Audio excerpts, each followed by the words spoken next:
Ahoi und willkommen zurück. Heute was außerhalb der Reihe. Die Reihe geht morgen oder übermorgen weiter. Das sind bestimmt noch 2, 3 Teile zur weiblichen Neurologie, also keine Angst. Da wird es dann auch wieder lustig mit Movie-Clips und so weiter. Das ist jetzt mal ein anderes Format außerhalb der Reihe. Es ist ein längeres Video von Richard Grannon, 40 Minuten. Mit Commentary wird es wahrscheinlich noch länger. Es ist auf Englisch, es ist intellektueller. Das heißt, die Leute, die sich sagen, ich will mir meinen Sonntag lieber mit leichter Kost anreichern, die können gerne aussteigen und dann morgen oder übermorgen wieder teilnehmen am normalen Rhythmus. Es ist ja auch nicht so, dass ich hier ein kommerzielles Konzept verfolge. Ich mache einfach die Dinge, die mir wichtig sind und die mich auch interessieren. Ich habe das Video heute Morgen gesehen und ich fand es wahnsinnig spannend, wahnsinnig interessant. Und gerade zu dem Thema Intimität und was ich in diesem längeren Video, in dieser längeren Online-Videoreihe gebracht habe, dass eben dieser Gezeitenwechsel stattfindet, der wird hier nochmal thematisiert und auch mit neuen Ausblicken. So ein bisschen auch eine Gegenmeinung zur Manosphäre wird vertreten, die Manosphäre wird genannt natürlich und ich finde es immer gut, über den Tellerrand hinauszuschauen. Also es ist nicht total gegensätzlich die Meinung, aber es beleuchtet halt ein paar Punkte, die sozusagen nicht in der Sphäre auf dem Radar sind, die ich spannend finde und kommentieren werde. Ich weiß noch nicht genau, wie ich es mache mit Anhalten und die Untertitel werde ich mal verfolgen, ob das gut genug rüberkommt oder dann werde ich gegebenenfalls die Dinge nochmal nachübersetzen. Richard Grannon ist mein absoluter Lieblingspsychologe, sage ich gleich, im englischsprachigen Bereich mit 300.000 Followern. Ein wahnsinnig interessanter, charismatischer Mann, der als Kind mehrfach ich darf es auf YouTube nicht sagen, im Zusammenhang mit Kindern, aber ihr könnt es euch denken, von mehreren Personen, der danach jede Sucht gelebt hat, intimitätssüchtig, substanzsüchtig. Schattenarbeit nennt man das eigentlich. Davon habe ich auch sehr viel gemacht im Leben, sehr viel Schattenarbeit, auch wenn ich nicht seine Kindheit hatte. Von daher total sympathisch, authentisch. Er hat das alles gelebt bis zum Exzess, ist dann sozusagen vom Saulus zum Paulus geworden. Oder wie Siddhartha im Buch Siddhartha, Buddha dann ja auch erst ein hedonistischer Prinz war. Also es ist ja immer wieder diese Story. Die finde ich ja immer hochspannend. Viel besser als irgendjemand, der mir da irgendwelche Theorien verkauft. Der hat das gelebt. Ich habe es auch gelebt teilweise. Ist danach Psychologe geworden, Philosoph, macht unheimlich spannenden intellektuellen Content, finde ich für mein Level, sage ich mal, wenn es irgendwem dann noch zu langweilig ist oder das Interesse an der Psychologie nicht so groß ist. Sei es drum, also die Walker-Grannon-Methode hatte ich ja erwähnt vielleicht, die werde ich auch nochmal bringen, zur Traumatherapie, zur Eigentherapie sozusagen, war auch sehr, sehr empfehlenswert. Er ist diesen ganzen Westentaschenpsychologen hier wie so einem Hemschemeyer oder Blickwinkel oder wo ich überall war, haushoch überlegen, intellektuell, inhaltlich, durch Lebenserfahrung. Da könnten sich alle mal eine Scheibe abschneiden. Sowas gibt es im deutschsprachigen Raum gar nicht. Also ihr seht, ich simper hart für Grannon. Ich mag ihn wirklich und ich finde ihn ganz authentisch. Aber halt natürlich auf Englisch. Er hat einen Gast da, den Namen Vaknin. Das ist, glaube ich, auch irgendwas aus dem osteuropäischen Raum. Der ist bekannt geworden dadurch, dass er die Manosphäre halt heftig angegriffen hat, gerade diese Alphabeta-Dichotomien und andere Aspekte. Ich weiß nicht genau, was sein Forschungsgebiet ist, aber es muss irgendwas auch im Bereich der Interintimität sein. Und die beiden haben eine Diskussion, die werden wir uns jetzt angucken. Ich werde es so gut es geht übersetzen, so gut es geht kommentieren. Das wird bestimmt lang werden. Also jeder, der jetzt aussteigen will und sagt, ich möchte lieber hier meine 20 Minuten mit Pep haben, geht wie gesagt ab morgen, übermorgen weiter. Keine Angst, aber die dranbleiben wollen, werden bestimmt interessante Aspekte feststellen.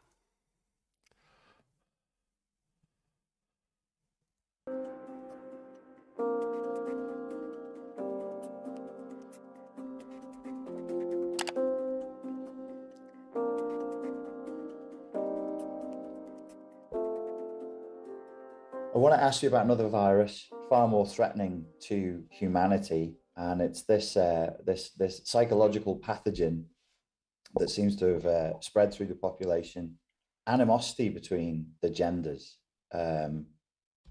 Animositäten ist, glaube ich, klar. Es geht um den Rift oder die Spaltung der Geschlechter. Das ist ja sozusagen auch das Thema der Manosphäre, das Thema des Feminismus. Und die beiden beleuchten das halt nochmal anders. All joking aside, I have wondered in my darker moments whether this could represent a real threat to the future of humanity. Just how much animosity there is. Ja, genau, seine Diagnose teile ich auch. Das ist wirklich, hatte ich ja im Online, in der Reihe über Online auch gesagt, das ist die größte Spaltungslinie der Moderne und die größte Gefahr für die Menschheit eigentlich und fürs Fortbestehen des Westens. Da habe ich mich auch aus Fenster gelehnt. Er teilt diese Diagnose auch. Ja, das hat irgendwie bloß noch keiner so richtig verstanden, weil alle in ihren unmittelbaren Kämpfen gefangen sind, in ihren Mindsets seien es jetzt die Feministen oder eben auch die Manosphäre teilweise, was das eigentlich bedeutet. Ne? Alle Reiche sind irgendwann zugrunde gegangen. Wir sind in der Phase der spätrömischen Dekadenz, da bin ich mir absolut sicher. Wir haben halt diese wahnsinnig moderne Technologie, die wahrscheinlich das abfedern wird oder irgendwie verändern wird, die Gesellschaft. Aber das alte generative Verhalten, wo ich ja sagte, dass ich als mit 43, der Grannon ist glaube ich 46, genau auf der Bruchlinie groß geworden sind. Und das wird er auch häufiger noch erzählen. Sein Erleben, ja. Genau, ich habe so viele Dinge, die er so erlebt hat, auch so erlebt in den letzten 10 Jahren. Ja, von den Eltern noch so vorgelebt bekommen, noch irgendwo im Kopf in einem ganz anderen Universum und heute sind wir wie auf einem anderen Stern, ja. Also egal, ich lasse es mal weiterlaufen. Could you speak to that for us, please? I'm about to launch into a monologue, and you are not going to disrupt me. And if you do, there will I feel be like Alex in A consequences. Clockwork Orange. I've I've learned my lesson, sir. Let me go, sir. You know these spirals. You're gonna listen. Your eyes are heavier and heavier. I woke up and my bank account was empty. Okay. So seriously, I spot six trends that I think has brought us to where we are. And yes, I fully agree with the anamnesis. Anamnesis in medicine means history, case history. I agree that there is animosity between the genders. I don't think any other word captures what's going on right now. I mean, we could say conflict. No, it's not. It's hatred. There's hatred. Das ist Hass, sogar offener Hass, ja, und so erlebe ich es auch. Die Polarisierung ist echt gewaltig in beiden Lagern. Ja, okay, die haben angefangen, die Feministen haben eigentlich damit angefangen und die Manosphäre ist ja die Gegenbewegung sozusagen. Aber natürlich sind die Animositäten total zu spüren, ja. Also er spricht von offenem Hass und ja, das kann ich hier und da auch durchaus nachvollziehen. Habe ich auf beiden Seiten beobachtet. Absolute hatred. And I also don't think it's overgeneralization. Like you could say only 3% of, I don't think it's 3%. I think it's like something like 93%. It's bad. It's really bad out there. And it's bad in all age groups, which I think is a first. It's a first in human history. Er sagt sogar, es ist in allen Altersgruppen ähnlich sozusagen. Ja, auch das ist erschreckend. Ja, es gibt durchaus, wie gesagt, noch Menschen, da kenne ich so Klassenkameraden, die vor 20 Jahren oder 15 Jahren geheiratet haben und noch in dem alten Konzept drin sind und auch noch Ehen und Beziehungen haben und Kinder. Falls einer von euch heute zuschaut, ne, für euch ist es auch ein bisschen gemacht, weil ihr vielleicht ja vom Markt lange weg seid und nicht verstanden habt, was da draußen los ist. Das erste, die Online-Dating-Reihe war ja auch dafür gedacht, mal so den Blick über den Tellerrand zu wagen. It's like a pandemic. It spreads across the whole population, right? Yeah, it's a good metaphor. Actually, I have a video comparing narcissism to a virus, but this gender problem is also a kind of virus. So ja, der Narzissmus als Pandemie auch, klar, habe ich auch schon häufiger erwähnt, das ist Wahnsinn, wie der Solipsismus und der Narzissmus um sich greifen und aber auch dieser Geschlechterhass geradezu greift auch wie ein Virus um sich. It affects all age groups. So you can find women age 65 and 45 and 25 saying exactly the same thing about men and vice versa. So and I think there are 6 reasons. Of course, I can never come up with 2 reasons because then I will not be able to monopolize the podcast. So I came up with 6 reasons. And they will be delivered in 6 stages until you are dead. Yeah, it's like a rocket, you know? Okay. The first one I coined a phrase to describe it. I call it invulnerability signaling. I think the 2 genders are signaling to each other. I don't need you. I'm self-sufficient. I'm autonomous. I have my goals and I'm focused on them. I don't have emotions. I'm uninvolved.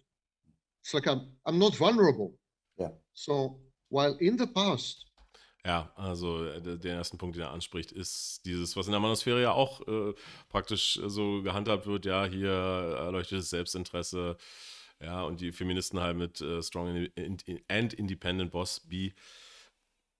Klar, ist eigentlich dasselbe auf der Skala umgekehrt, ne? Und eigentlich steht dahinter eine Signalisierung nach außen, ich bin nicht verletzlich. Ne? Und wenn man sich die moderne Hookup-Culture anguckt, Wegwerfkultur praktisch, wie Menschen miteinander umgehen, ich habe das auch sehr lange erlebt.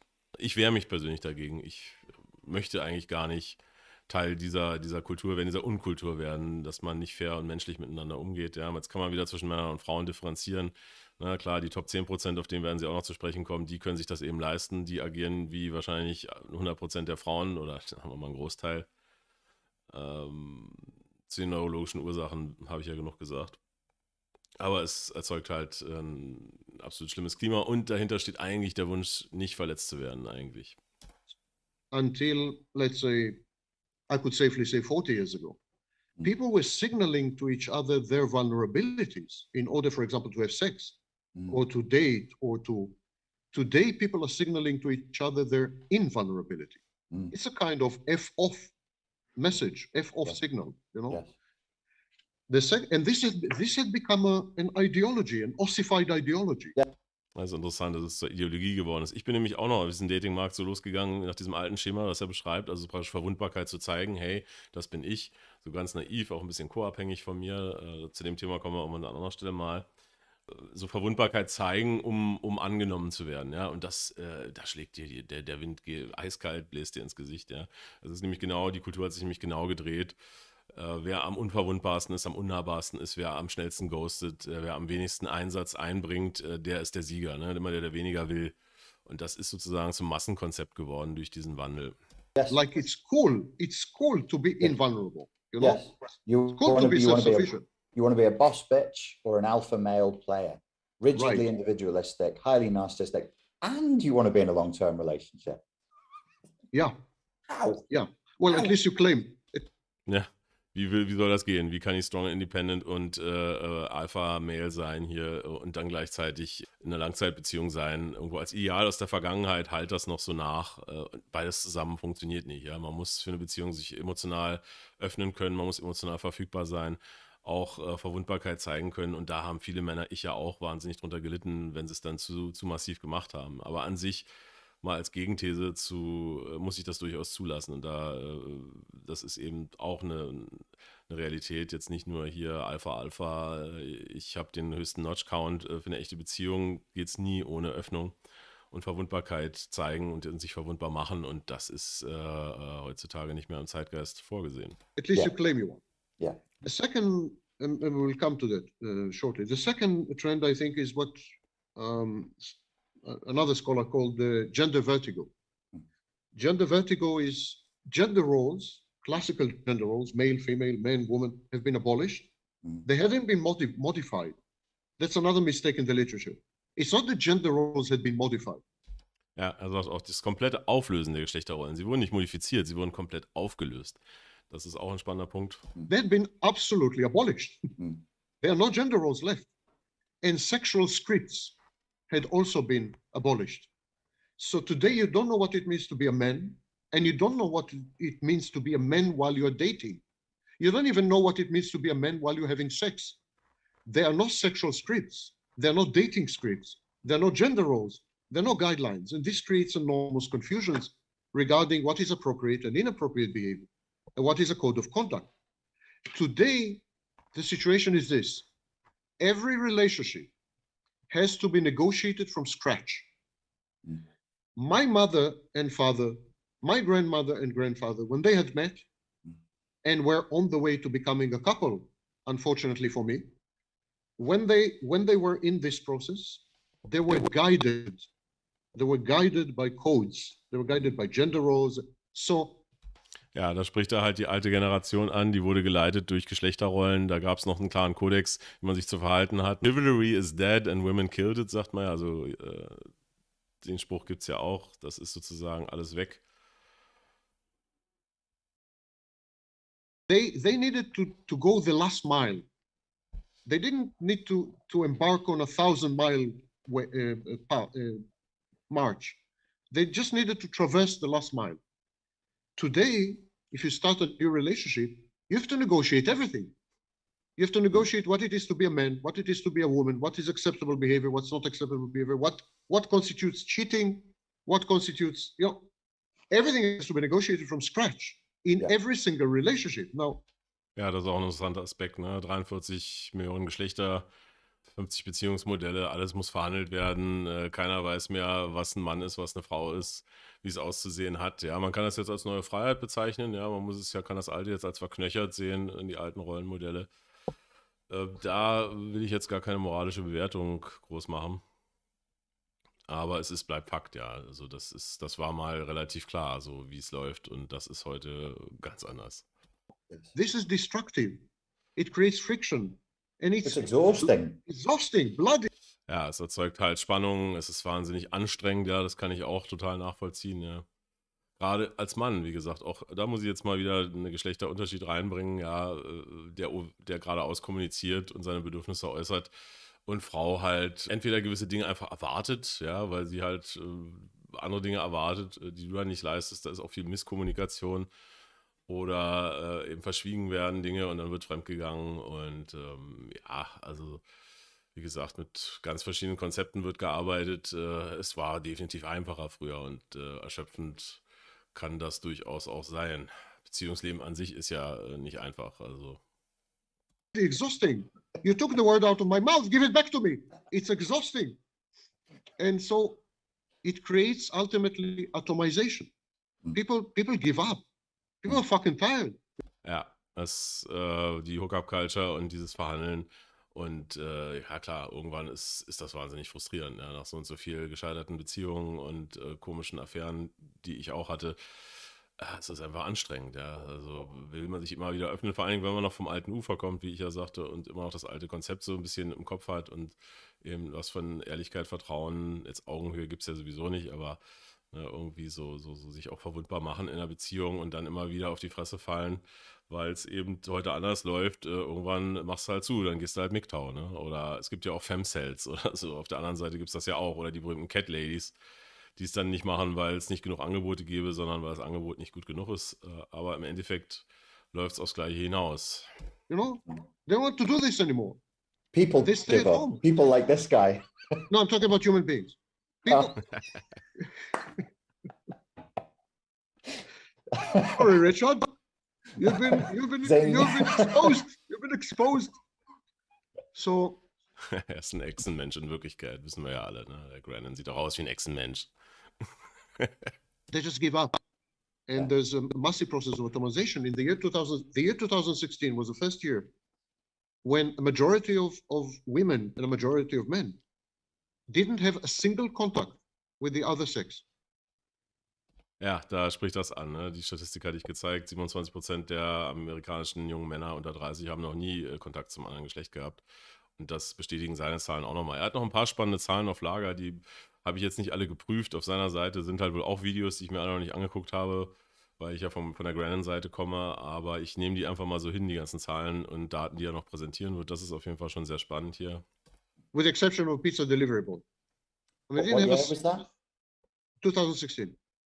2016, God. That was the first year that majority of women and majority of men in the West didn't have a single meaningful contact with a member of the opposite sex.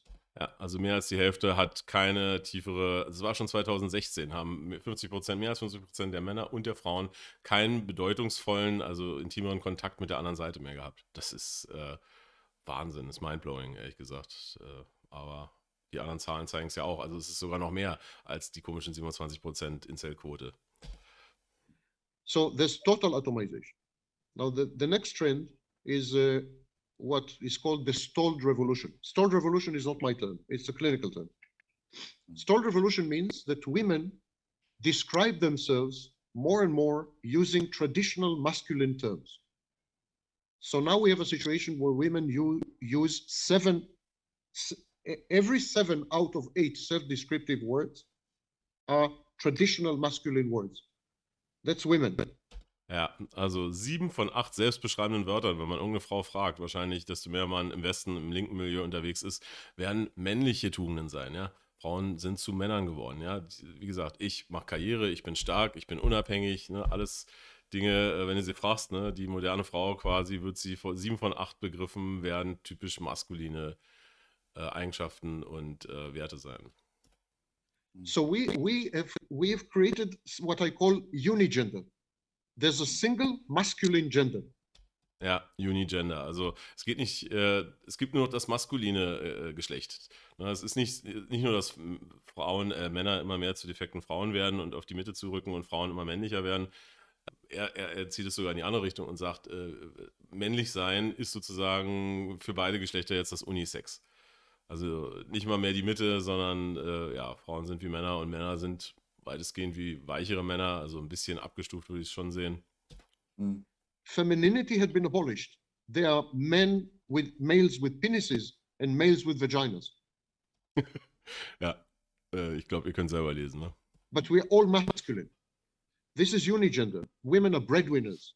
Women have surpassed men in a variety of areas. Women are more educated than men, etc., etc. Darüber kann man streiten, wenn sie ihre komischen Nicht-MINT-Fächer studieren, ob sie dann wirklich wesentlich schlauer sind. Ich redete vom Abstraktionsvermögen von Frauen. Sie sind in ihrem Spezialgebiet dann vielleicht nicht schlecht, aber ja, also das sehe ich ein bisschen kritisch und ich glaube, durch die ganzen Quoten an den Unis und dieses Befördern der Frau hat da so eine Verschiebung stattgefunden, aber ich würde nicht sagen, dass Frauen jetzt überall überlegen sind. Im Gegenteil, aber sehr, sehr viel männlicher. So women had become men and aspired to be men, aspired to be actually narcissistic and psychopathic men. Ja, es ist sozusagen Vorbild geworden, narzisstisch und psychopathisch zu sein, so wie der Alpha-Mann, so wie die Top 10, 20% sind. Dazu kommt es nämlich gleich. Das ist das Idealbild für die Frau geworden. Durchsetzungsfähig. Gordon Gekko im Endeffekt aus Wall Street, wenn ihr den Film noch kennt. Oder gibt ja noch andere Beispiele. So there is a convergence of in the species. There's a convergence between men and women, and the politically correct media, mainstream media, adores this uniformity. I mean, ja, und die Mainstream-Medien befeuern das Ganze noch, You Go Girl und so weiter. Embellishes it and promotes it. So today you have the idiotic, moronic phrase, pregnant people. The CNN, I'm kidding you not, the CNN and the New York Times no longer use the word pregnant women. It's pregnant people. Ja, Mainstream-Medien wirklich unglaublich, ne? CNN und New York Times sagen nicht mehr schwangere Frauen, sondern schwangere Personen. Es ist ja auch nicht mehr der Vater, sondern der Samenspender. Also dieses Schaffen von Realität durch Sprache, das ist ja häufig auch bei Klaus Thema gewesen, ist überall zu bemerken. Und wie gesagt, Mainstream-Medien sind auch davon infiziert, geradezu. Und alle machen irgendwie mit bei diesem komischen Wahnsinn, der da läuft, den ich nur als Wahnsinn bezeichnen kann. Also ich bin absoluter Anti-Wokie, das werdet ihr euch denken können. Aber nicht, weil ich rechts wäre oder so. Im Gegenteil, ich bin sehr aus dem linken Spektrum unterwegs gewesen als junger Mann. Aber was heute da die letzten 20 Jahre sich dafür ein Monster entwickelt hat, gesellschaftlich, ist untragbar und nicht mehr, lange nicht mehr tragbar. Vor allem die Cancel Culture und das Ausgrenzen aller anderen Meinungen mit diesem Neurotizismus dieser Menschen, die dem anhängen als neuer Glaube. Es ist ja Religionsersatz praktisch geworden. Tugendhaftigkeit zu signalisieren, haben damals schon die Kirchendamen gemacht. Oh, ich bin so gut, ich bin so toll, ich gucke, dass alle tugendhaft sind, dass alle schön den Gleichheitsgrundsatz einhalten. Es ist wirklich, es ist ein Bedürfnis nach Religiosität, was meiner Meinung nach dahinter steht, weil Religion ja schon wirklich in den letzten Atemzügen ist, muss man sich dann den Gleichheitsglauben auf die Fahnen schreiben. Die Mechanismen bleiben die gleichen wie über Jahrtausende. Also, na gut, ich mach mal weiter. It's like saying people with testicles. You know, not men, God forbid. People with testicles. And they're saying pregnant women, pregnant people. Like we are all people. We are not men. We are not women. We are people. And some of us mysteriously get pregnant, you know. But we're all people. This is shocking. This is shocking. Eliminating this beautiful difference between the genders, the source, the engine of attraction, the engine of sex. Ja, das ist erschreckend, sagt er auch, dass dieser Motor abgeschafft wurde. Im Motor habe ich ja im Online-Dating-Video was zu gesagt, dass das Testosteron, das Benzin in diesem Motor auch der gesellschaftlichen Entwicklung war. Deswegen finde ich lustig, dass er diese Analogie nimmt.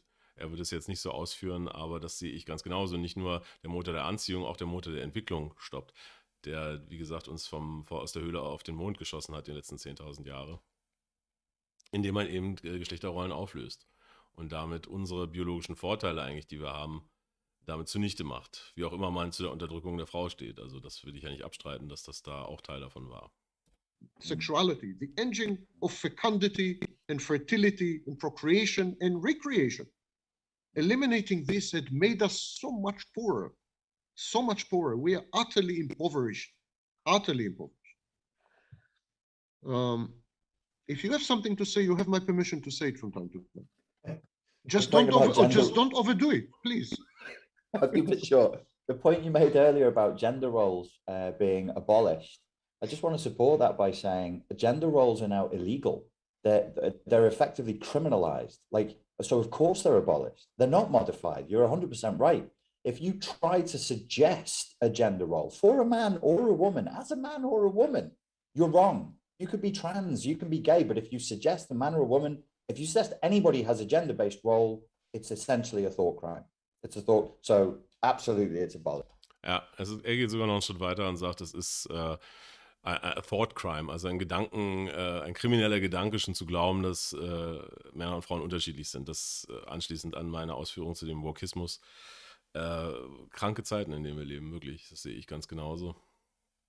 Yeah, it's abolished. The concept of gender had been abolished. Gradually, the concept of sex is abolished via sex fluidity. So we have sexual fluidity. You mentioned transgender and transsexual people. They do have their innate experience of not belonging to the biological sex. And there's no reason for them not to act on this innate feeling and change sex. And that's not what I'm talking about. I'm talking about gender fluidity and sex fluidity as an ideology.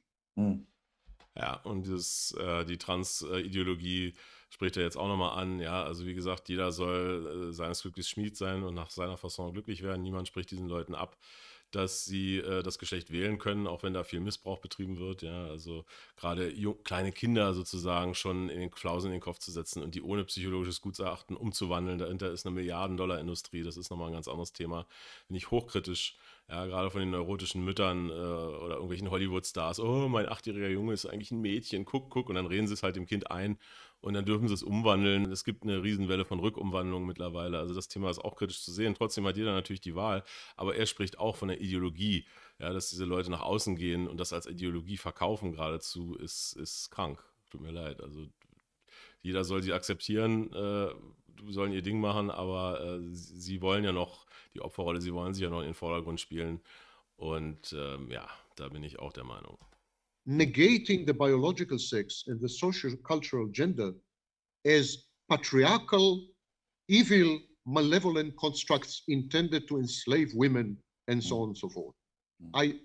It's the ideological crust above all these changes that renders us stultified and ultimately nullified, probably. Yeah. So this. Ja, er sagt es auch, diese ganze feministische Ideologie wird uns am Ende wie eine Kruste, die da ideologisch dahinter liegt, die von irgendwelchen Trockenpflaumen aus dem Elfenbeinturm quasi in die Mainstream-Medien, in alle wichtigen Schaltstellen, in die Politik, in die Köpfe der jungen Mädchen gebracht wird, ist Gift, sind Schlangenölhändler. Und am Ende wird sie uns nullifieren, sagt er. Am Ende wird es uns das auslöschen, im Endeffekt. Ja. Sehe ich ganz genauso. Wie gesagt, und ich bin überhaupt nicht weder rechts noch irgendwie Anti-Frau oder irgendwas unterwegs. Aber das muss man einfach mal objektiv mit Vernunft so betrachten. Da teile ich die Meinung. This is fluidity. The next trend, I think, is what I call defiant agency. So this big brouhaha about being agentic. You know, you need to reacquire agency. You need to be self-efficacious, and of course that's healthy. Agency and self-efficacy are healthy. They're markers of mental health. But they had been imbued with aggression. And they went from assertiveness to defiance, reckless defiance. Also, um das mal zu erklären, Agency ist halt schwierig zu übersetzen, ist halt, dass du sozusagen Selbstinteresse hast, dass du ein gesundes Selbstwertgefühl hast, dich sozusagen auch schätzt, ist alles psychologisch gesund, aber diese Agency, er meint wahrscheinlich den Feminismus und auch andere Strömungen, die das nach außen praktisch unheimlich aggressiv postulieren und Leute bekehren wollen. Das finde ich sowieso immer ganz kritisch, wenn sowas passiert und die ganze Ideologie aggressiv nach außen tragen, das ist abstoßend und sie dürfen es frei machen, ohne dass irgendjemand was sagen kann, weil wenn er das sagt, ist er sofort ausgeschlossen, dann kommt die Cancel Culture, eine krasse Kultur, die da gerade läuft. In Amerika ist das alles noch viel, viel schlimmer, also in Deutschland fängt das ja auch schon an. Wir werden das noch sehen, was in Amerika läuft, wird hier in 10 Jahren oder in Australien ist es auch sehr, sehr schlimm. Das werden wir hier auch noch alles erleben, wahrscheinlich mit Nachwirkungen untragbar. So now people display their agency or their self-efficacy by trampling on other people, by acting recklessly, by being. Genau, also wenn du deine Agency sozusagen aggressiv nach außen trägst, das machen nämlich die Wokies auch, dass sie sagen, ich bin tolerant, ja, aber ich bin nur so tolerant, bis ich tolerant gegenüber dem Intoleranten. Das ist eigentlich so ein Oxymoron, ein Widerspruch in sich. Ja, jeder, der nicht meiner Meinung ist, der Toleranzreligion ist intolerant und wird nicht toleriert. Das muss man sich halt mal gedanklich auf der Zunge zergehen lassen, in welcher kognitiven Verzerrung diese Leute agieren. Es ist unglaublich. Ja. Es ist eben eine Ideologie. Es hat nichts mit Vernunft zu tun. Das muss einem klar sein. Violent and aggressive by becoming abusive. This is a new agentic men and women. You know? Oh, sorry, people. These are the new agentic people, men and women. They will delete this video. Horrible. It became like the N-word, you know? Yes. Men, women, like the N-word. Yeah. Er meinte echt, Frau und Mann sind Unworte geworden, genau wie das N-Wort, was ihr sicherlich auch alle kennt. Das N-Wort ist in Deutschland, glaube ich, auch bekannt. Das muss ich jetzt nicht aussprechen. Yes. You're not supposed to say the N-word. So benign discourses, because there's always been a healthy tension between men and women. There's always been a discourse between genders. And these were benign discourses.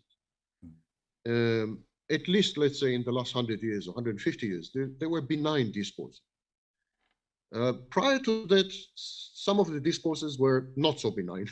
Women were really mistreated and enslaved and so on. There's no question about this. Ja, also seit 150 Jahren gibt es einen positiven Diskurs zwischen den Geschlechtern, ja, wo Frauen halt auch ihre Rechte gefordert haben. Das kann man auch nicht von der Hand weisen. Davor war es halt wirklich Unterdrückung, Sklaverei, würde ich auch teilen, die Analyse, ja, humanistisch betrachtet. Aber eben der gutartige Diskurs hat sich eben gewandelt, dazu kommt er gleich. In the last 150 years, it's no longer true. Yeah. All intergender discourse has been essentially benign and constructive. How do I know? Women are far more liberated and emancipated. Mm-hmm. Had the discourse been malevolent and malignant, women would not have been where they are today. Ja, da sagt er was sehr Weises. Wäre der Diskurs in der Intimität der letzten 150 Jahre negativ gewesen oder bösartig, dann wären die Frauen nicht heute da, wo sie sind. Also das ist auch klar. Also, Männer haben es halt zugelassen, im guten Glauben, dazu kommt er auch gleich, dass das auch eine gute Sache ist, dass die Frau mit ihrer Verantwortung, da wären wir wieder bei der Verantwortung, ja irgendwie positiv umgeht, eben wie ein Mann vernunftgesteuert ist und dabei völlig da kommen wir wieder zur die Ego-Zeigt-Natur der Hypergamie, die uns ja gerade nach und nach in den nächsten Jahrzehnten heftig zerreißen wird, gesellschaftlich völlig unterschätzt haben und glauben, dass Frauen vernunftbasiert irgendwelche Entscheidungen treffen, gerade dort, das tun sie nicht. Aber wer behauptet, die letzten 150 Jahre wären jetzt die Wahnsinnsunterdrückung gewesen? Im Gegenteil, Männer haben sehr an der Liberalisierung teilgenommen. Es gibt ja genug Mitläufer, die den femininen Imperativ stützen. Bitteschön. So it seems that men had participated in the discourse in good faith. Yes. Judging by the outcomes, the discourse had been a good faith discourse. Ja, wie er sagt, im guten Glauben das mitgemacht, die Liberalisierung, und heute stehen wir da, wo wir sind. Had it not been, we wouldn't be where we are today. 100%. Yes, women would not be where they are today. Yeah, sorry, women wouldn't be. Yeah. Yeah, sorry, women. No, people would not be. People People would vaginas. never be where they are today. Pregnant people would never be where they are today. So the intergender dialogue had been corrupted and contaminated, became malignant, owing to this defiance in lieu of agency. And finally, yes, there is such a thing. Finally, even in my monologues, they come to an end. You'll have to carry me on a stretcher before I finish. No way. To carry the audience on some stretchers. Bring on the stretchers. Yes. So the last thing I want to point to, and I really am curious to hear your point of view. Seriously, I mean it. I mean, because I've seen some of your videos, and there were great insights there. So I'm very, thank you. Er mag seine Videos auch, ja, es sind großartig, seine Videos, gerade was er über den Untergang der westlichen Welt sagt und über die Plage des Narzissmus und Neurotizismus und auch ganz viele Self-Help-Sachen beim Grannon sind wirklich sehr hohes Niveau, sehr spannend, viel Philosophie drin und Religion, also kleine Schleichwerbung an der Stelle. Ich schaue das immer mal gerne, aber es ist gehaltvoll, das ist sozusagen schon ein Bildungsauftrag, das ist dann eben nicht leichte Unterhaltung. That was meant as an insult. So, no.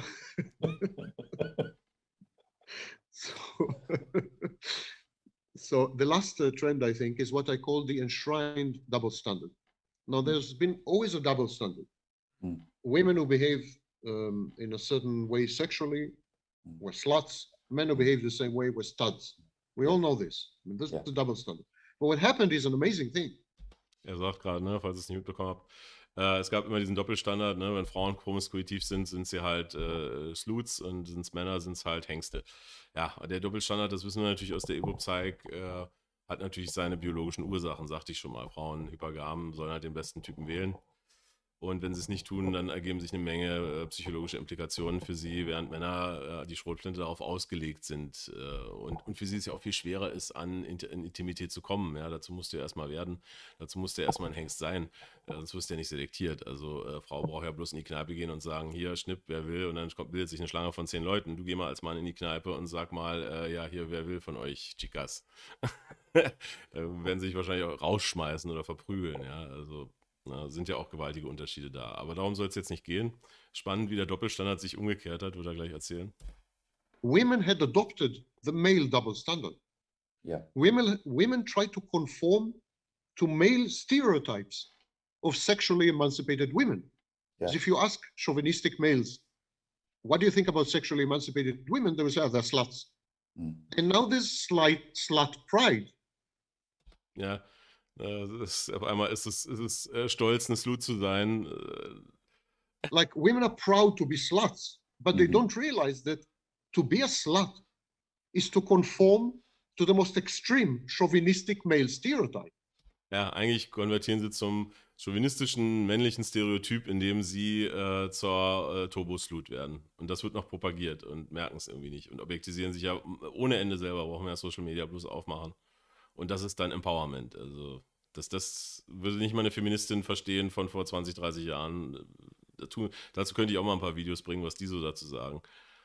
Keiner versteht's.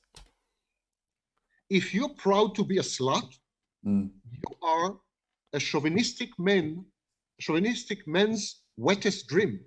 Yes. Ja, wenn du sozusagen zur Turboslut wirst, bist du eigentlich der feuchte Traum von jedem ultrachauvinistischen Mann. Ja, das ist der Widerspruch in sich an dieser ganzen Kultur. You conform to his worldview. So claims of empowerment, women claim to be empowered. But there are multiple studies, for example, by Lisa Wade, by Kerry Cohen, that demonstrate that the women who claim to be empowered the most, they are the women who had adopted and internalized and introjected the double standard. Yeah. For example, these women told the researchers, I've had like 40 sexual partners, but don't tell anyone. Ja, da sieht man lustigerweise den Widerspruch. Ne? Immer noch ist die Ego-Psych drin, die Biologie. Frauen wissen ganz genau, dass die Vaterschaftssicherheit für den Mann ganz wichtig ist und dass sie, wenn ihr Bodycount hochgeht, sozusagen ihre Kerben am Bettpfosten, dass das negativ für sie ist, dass es ihren Wert reduziert. Instinktiv wissen sie es, ja. Dann kommt sie hin, strong and empowered zu der Studie und sagt, ich habe 40 und 40 ist heute nichts, würde ich behaupten, was ich so in der Hookup-Culture gesehen habe. Für die jungen Weiber, das ist, ich glaube, das ist ja schon nicht, das ist ja schon, hatte ich ja letztens den Kuchen zu sehen mit 40, den hat sie mit 23 schon voll gehabt und auch 50 und so, also so, aber trotzdem geht sie strong and empowered mit 40 Kerben am Bettpfosten hin in die Studie und sagt, aber sagt's keinem bitte, ne? Also kognitive Dissonanz ohne Ende eigentlich an der Stelle, witzig.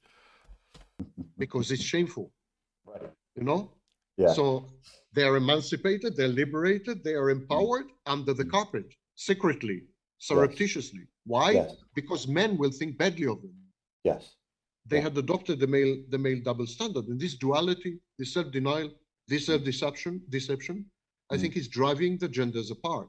Right. Because women are conforming to specific male stereotypes, and the majority of men find this very off-putting.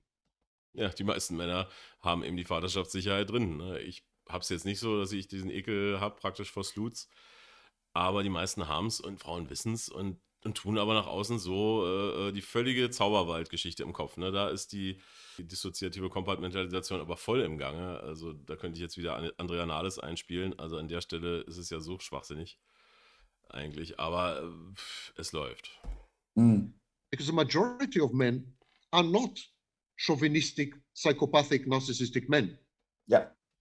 Ja, und das ist auch der Punkt. Die 80%, zu denen kommen wir noch, die 80-20, ja, das sind meistens eben die Betas, das sind ja keine chauvinistischen, psychopathischen, narzisstischen Männer, würde ich mich auch nicht zuzählen. Ja, und die finden das nicht unbedingt attraktiv, wenn sie sich empowert. Aber klar, aber ist ja auch Logo, sie will ja von den 80% gar nichts. 100% der Frauen wollen 20% der Männer.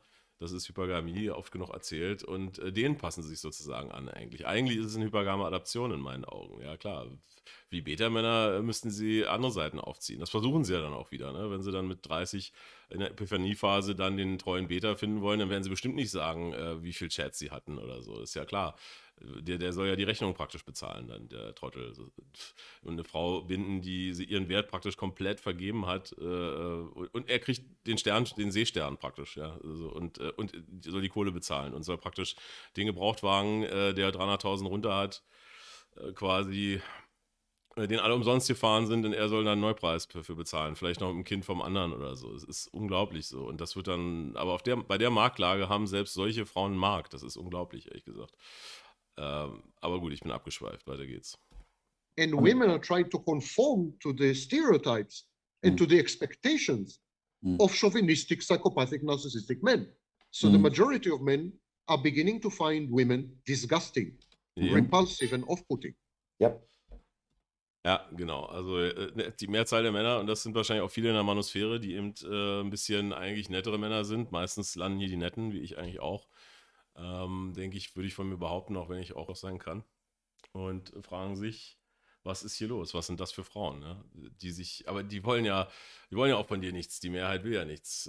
Klar, die möchte ja nur die Top 20% haben. Und wenn du zu den Top 20% gehörst, wirst du dich mit dem Thema gar nicht befassen, weil du gerade aus den Vollen schöpfst und wahrscheinlich jeden Tag die Drehtür bei Hackern spielst. Also klar, gut. Aber wie gesagt, ich mach mal weiter. Ja, I mean, 100%. I never mince words. I mince women, but not words. So there is a schism between the genders because women are acting the part that actually the vast majority of men don't want them to act. And men are acting the part that now women are rejecting because it doesn't sit well with the alpha male, narcissistic, chauvinistic, psychopathic kind of guy, you know? Ja, genau. Der Bad Boy wird halt bevorzugt. Der Nice Guy, den wollen sie ja nicht. Oder, ja klar, und wen wundert's, dass dann sozusagen die 80% aussteigen oder eben zu arm werden, weil Frauen das eben ansteuern. Ne? Ja klar, gut. Das ist halt die entfesselte Natur der Frau, wurde schon immer unterdrückt in der Geschichte. Ja? Und das kann man jetzt als böse sehen. Die Kirche hat es schon gesagt, ne? Die Erbsünde ist die Frau, der Islam weiß es. Alle haben es irgendwie instinktiv gewusst, wenn du die Frau frei machen lässt, ist das der Untergang des Abendlandes. Das sage ich auch in aller Form. Alle Daten weisen darauf hin.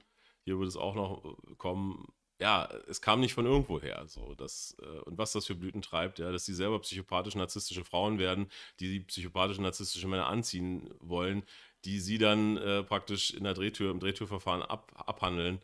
Und das passiert alles instinktiv, das ist ja nicht böse Absicht oder so. Da ist die Ego-Psychologie halt sehr stark an der Stelle. Das ist ja auch das Wichtige, was herauszuarbeiten ist. Und vielleicht auch Frauen mal vor Augen zu führen. Es richtet sich überhaupt nicht gegen Frauen, was ich hier sage. Ich bin vielleicht ein kleiner Chauvi, aber ganz ehrlich, wenn meine Tochter heute da draußen irgendwie auf diesem Markt geht und das Gleiche machen würde, das wirst du ja auch nicht wollen. Das machst du ja nicht, weil du was gegen Frauen hast, wenn du das mal aussprichst hier, diese Sachen. Ich finde das wahnsinnig wichtig hier. No, the bad guy. Yes. So women, because they are rejecting themselves, when you internalize as a woman, when you internalize this point of view, you actually you actually introject the double standard.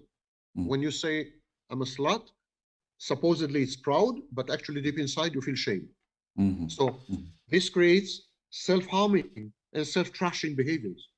Ja, und dieser Widerspruch, das ist auch eine kognitive Distortion, Dissonanz, die da auftritt, wenn du halt nach innen genau weißt, ich verhalte mich hier falsch biologistisch betrachtet, da meine ich immer, da ist so ein Instinkt anscheinend in der Frau drin, der weiß dass sie sich nicht wegschmeißen darf an jeden. Ja, aber nach außen hin strong and independent und dadurch treten nochmal massiv psychische Probleme auf. Das kann ich auch aus der Praxis sagen, das sagen auch alle Zahlen, zu denen er noch kommt. The incidence of sexual self-trashing and other forms of self-harming among women is much, much higher than 40 or 30 or 20 years ago. Ja, und die Rate ist wesentlich höher als in den letzten Jahrzehnten. Also so selbstverletzendes Verhalten, sich sozusagen komplett missbrauchen lassen, auch zum eigenen Schaden, ist sozusagen durch die Decke gegangen. Ja, wenn da natürlich noch ein Elternhaus und ein Bindungsschema vorliegt, dann diese Dynamiken spielen da sicherlich auch eine Rolle, dass die immer mehr werden. Probleme, Daddy-Issues waren mal erwähnt und so weiter. Und immer mehr vaterlose Haushalte. Es ist sozusagen ein Selbstläufer.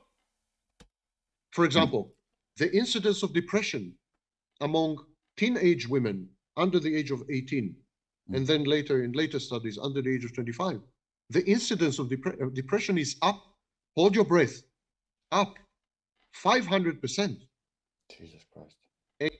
500% erhöhte Depressionswahrscheinlichkeit. Ich weiß jetzt nicht, welche Jahresreferenz. Unter jungen Mädchen, unter 18 und unter 25. 500%. Das hat diese moderne Kultur hervorgebracht. Ja. Ich meine, Instagram, das Internet, diese Vergleichsmöglichkeiten spielen natürlich auch immer eine Rolle, aber auch das promiskuitive Verhalten. Da wird es nochmal angesprochen. Ich hatte es gesagt. So, ich argumentiere nicht moralisch, ich argumentiere faktisch an der Stelle.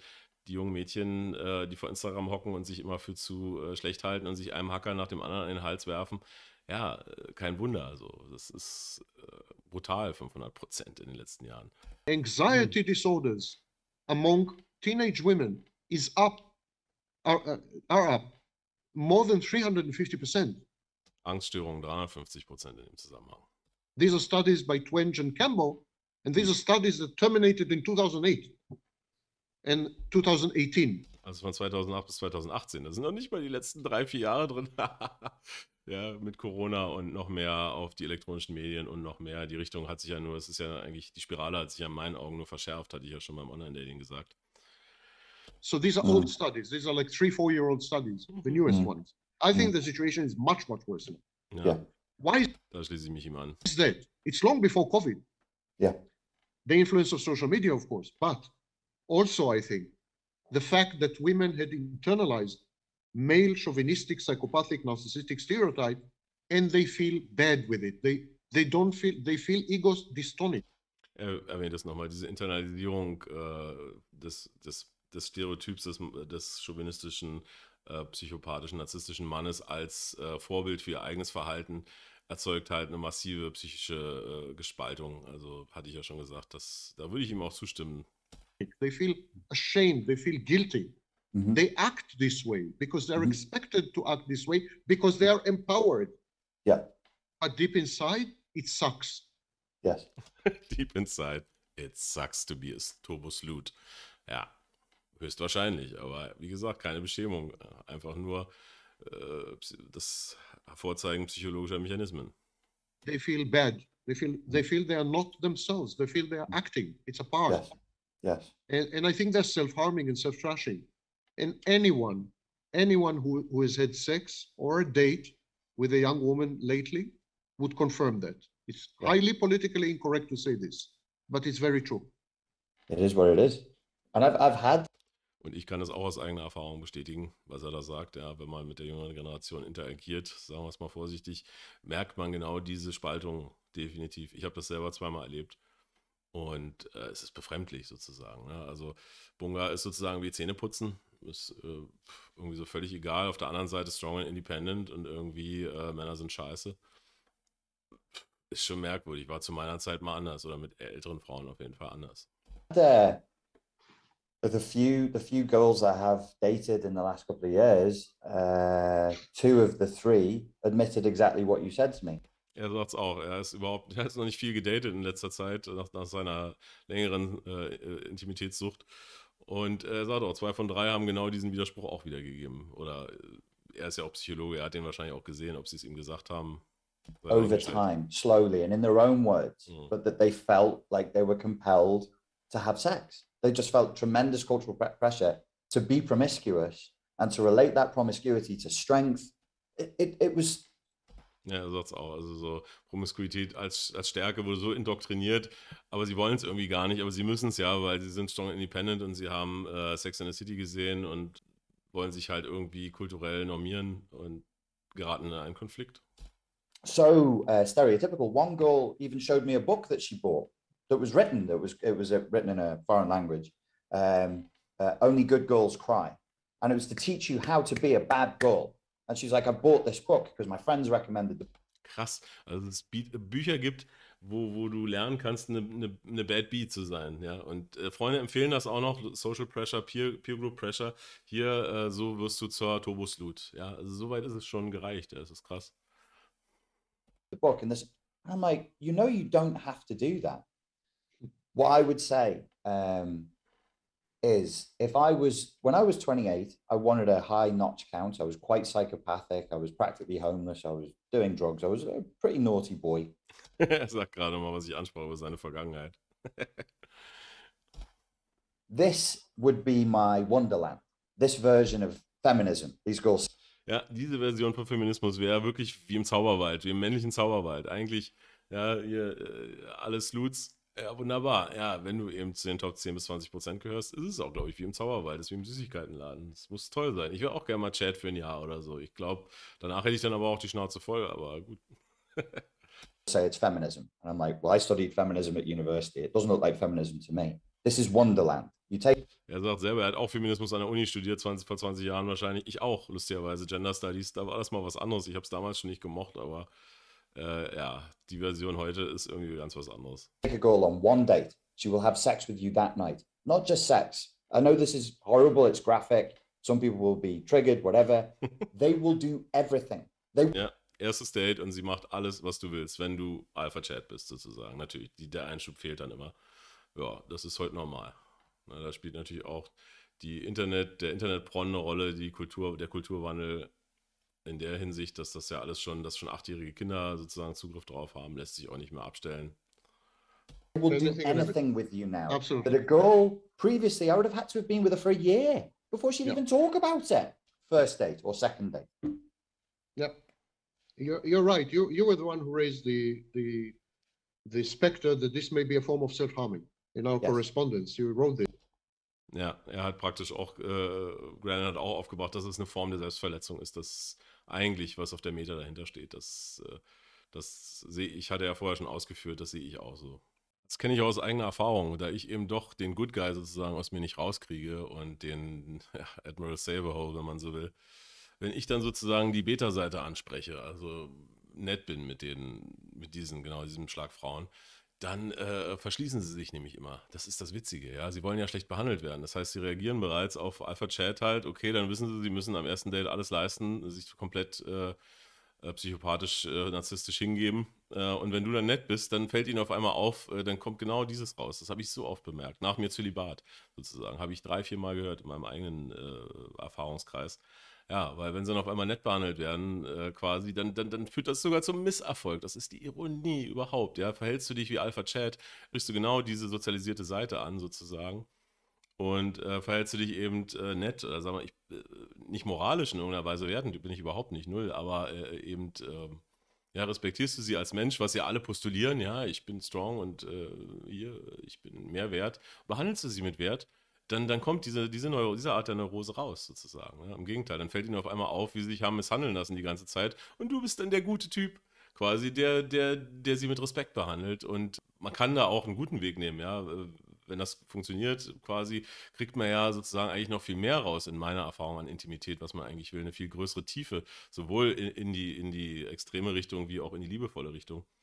Aber die meisten reagieren darauf schon komisch im Endeffekt, ja. Und du machst dir sozusagen deinen eigenen Spaß kaputt als Mann. Du möchtest ja auch natürlich im Zusammenspiel mit der Frau eine gute Intimität haben. Und zu nett sein ist sozusagen Neckbreaker, also ein Genickbruch eigentlich.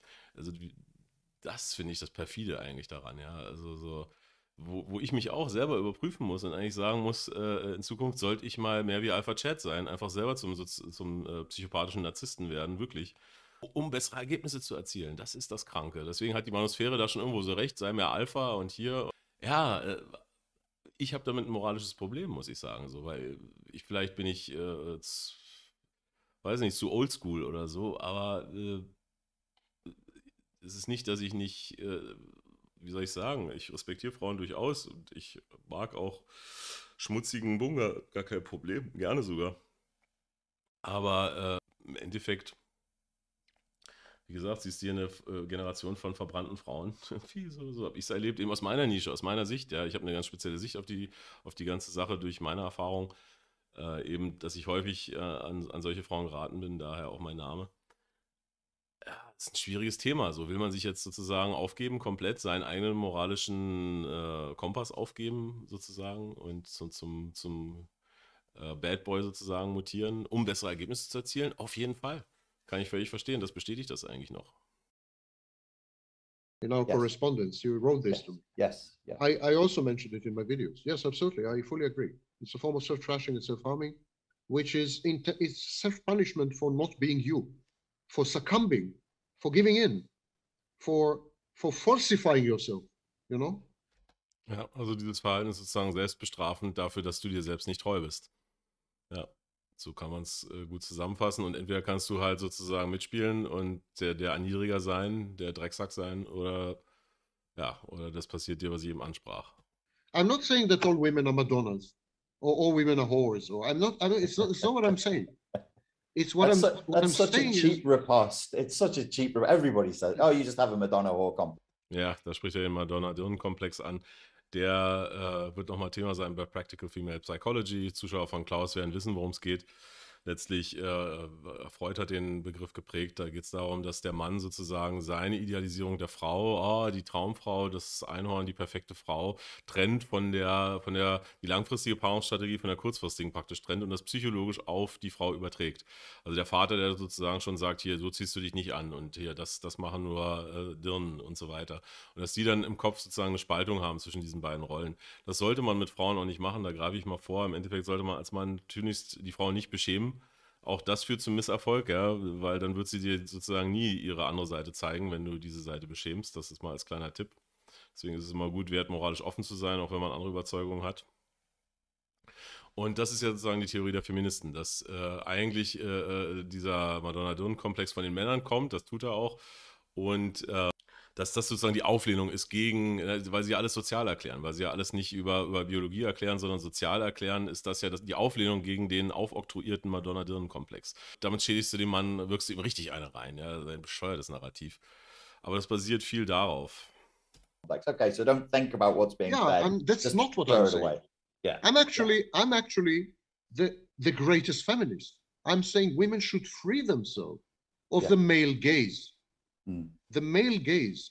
What they did instead, they adopted the gaze of the psychopathic, narcissistic. Ja, die eigentliche Befreiung der Frau liegt nicht darin, eine Turboslut zu sein, sagt er auch gerade, sondern authentisch weiblich zu sein. Ja, damit bezeichnet er sich als den größten Feministen. Will ich mir jetzt nicht aufkleben, das Label, aber wie gesagt, ich bin auch ein Frauenfreund und ich glaube nicht, dass das irgendwas mit Befreiung zu tun hat, was da gerade läuft, sondern es ist Selbstbestrafung.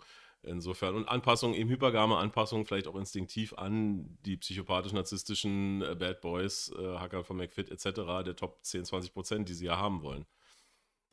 Male. Rather than the gaze of the majority of us, or majority of you, who are not psychopathic and narcissistic and so on. Yeah. So they've alienated something like 90% of the male population. Yes. And they are stuck with these 10%. But so what you were saying there, just to back that, the guys in the manosphere, the red pill community, the pickup community, they do these YouTube videos and they keep reporting that on Tinder, the women are only getting with 8 to 10% of the men.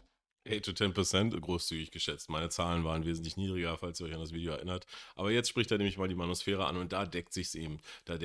Lustigerweise alles, was ich eben gerade gesagt habe. Das finde ich auch gut, dass er das erwähnt. And there.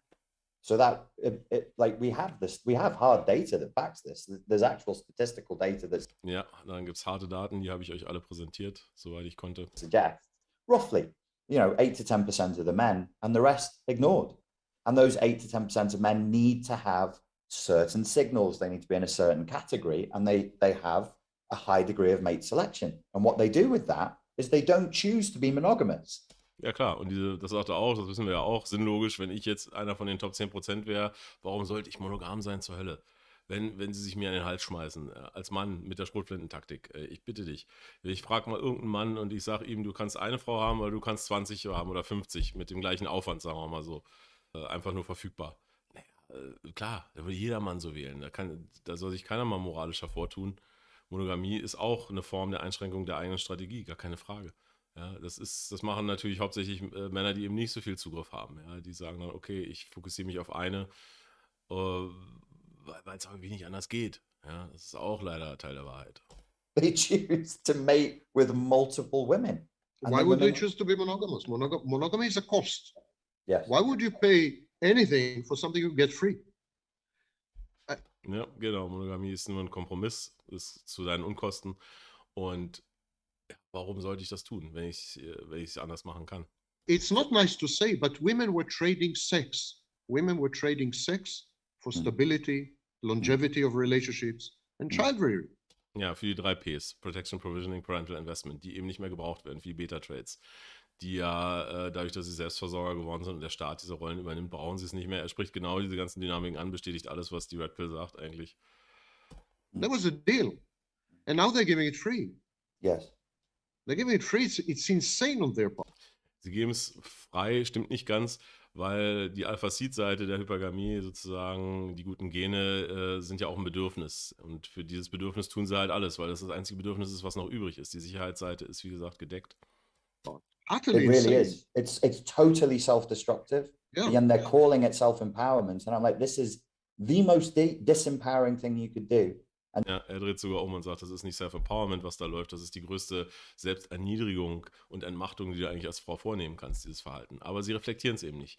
Ja, das weibliche Gehirn kann es nicht reflektieren. Sagen wir mal, der durchschnittlichen Frau, die ist, Stacy ist dämlich. Stacy sieht nur Tinder und folgt eben Instinkt, ne? Instinkt, Emotion, Verstand. Das fehlt hier als Einschub in meiner Betrachtung. Und ja, dieses Verhalten wird ja eben nicht reflektiert und Frauen werden auch nicht für dieses Verhalten verantwortlich gemacht. Da werden wir wieder bei der Verantwortung oder zumindest aufgeklärt, wie ich schon immer meinte. Auf Tinder müsste eigentlich draufstehen, was es für Konsequenzen hat für Frauen, promiskuitives Verhalten. Und das nicht moralisch betrachtet, null. And you're like, if I was that same guy who just wanted to be as promiscuous as possible, Yeah. it's never been easier. I don't even have to leave. I don't have to go to a bar. I pull out an app and I'll find girls within a 5-mile radius. And it's straight. If you don't approach them sexually straight away and say, you're really fit and I like your boot, they have a problem. Ja, und da spricht das auch nochmal an. Ja, erstmal das mit dem 5 Kilometer Radius, klar, natürlich, Alpha-Chat, kein Problem. Ja, 90% der Männer haben diesen Vorteil nicht mit dem Handy. So, und wenn du sie nämlich nicht gleich entwertest und narzisstisch-psychopathisch ansprichst schon mit F-I-C-K-E-N Fragezeichen, ja, dann ist das gleich komisch, ne? Dann drückst du sie wieder in die falsche Richtung. So, die erwarten auch so behandelt zu werden. Lustigerweise muss ich eine Anekdote erzählen, kommen die Mädels halt online, wenn du dann der Nette bist, sag ich mal, oder dann ist der Good Guy, Nice Guy, habe ich lange abgelegt. Ich bin, wie gesagt, schlau genug. Aber dann erzählen sie dir immer, ne? Oh, diese bösen Männer, oh nein, böse, böse, haben mich angeschrieben mit, oh, wie können sie nur, ne? Aber da kommt wieder dieser Doppelstandard rein mit Schrödingers Rapist, ne? Wenn's der Alpha-Chat tut, dann erwarten sie das auch. Ja, da sind sie verwirrt, wenn er es nicht tut. Also mein Online-Dating-Video, da ist das ja alles, kommt das ja alles vor. Aber diesen Gegensatz, den ich vorhin deutlich machte, merkt er schon beim Anschreiben. Ja, stimmt auch zum Teil. Ja, aber wenn ich dann komme, hier ein Durchschnittsmann kommt und das macht, dann natürlich, dann bist du natürlich pfui. Ja, das ist so auch blöd. Bist du dann nett? Also du hast so oder so auch noch auf der psychologischen Ebene verloren. Also ich finde ja diesen Bericht so spannend, dass diese andere Neurose, diese andere psychische Spaltung mal zur Sprache kommt, die ich jetzt noch nicht benennen kann. They're like, what's Yes. wrong with you? Like, why are you not? You should be coming on to me sexually immediately. And if you Yeah. don't, oh, you're a simp, you're a beta. I'm not. Ja, genau. Dann bist du nämlich Beta. Ja, klar. Interested. It's as you say, totally self-destructive. I watched a video.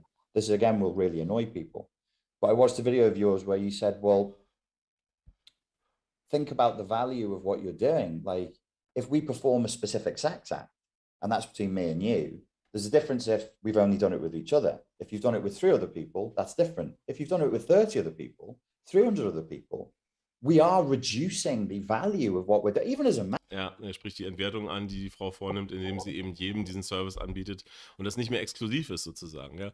Da bin ich sozusagen noch gefangen. Das hatte ich vorhin erzählt. Hier sagt das nämlich nochmal so, wenn ich eine Frau exklusiv an mich binde und versuche mit ihr einen vernünftigen Umgang zu pflegen, dann erwarte ich erst diesen ganzen Service zu bekommen. Ja, eigentlich. So war es früher und dieses Schema kann ich irgendwie nicht aus dem Kopf rauskriegen.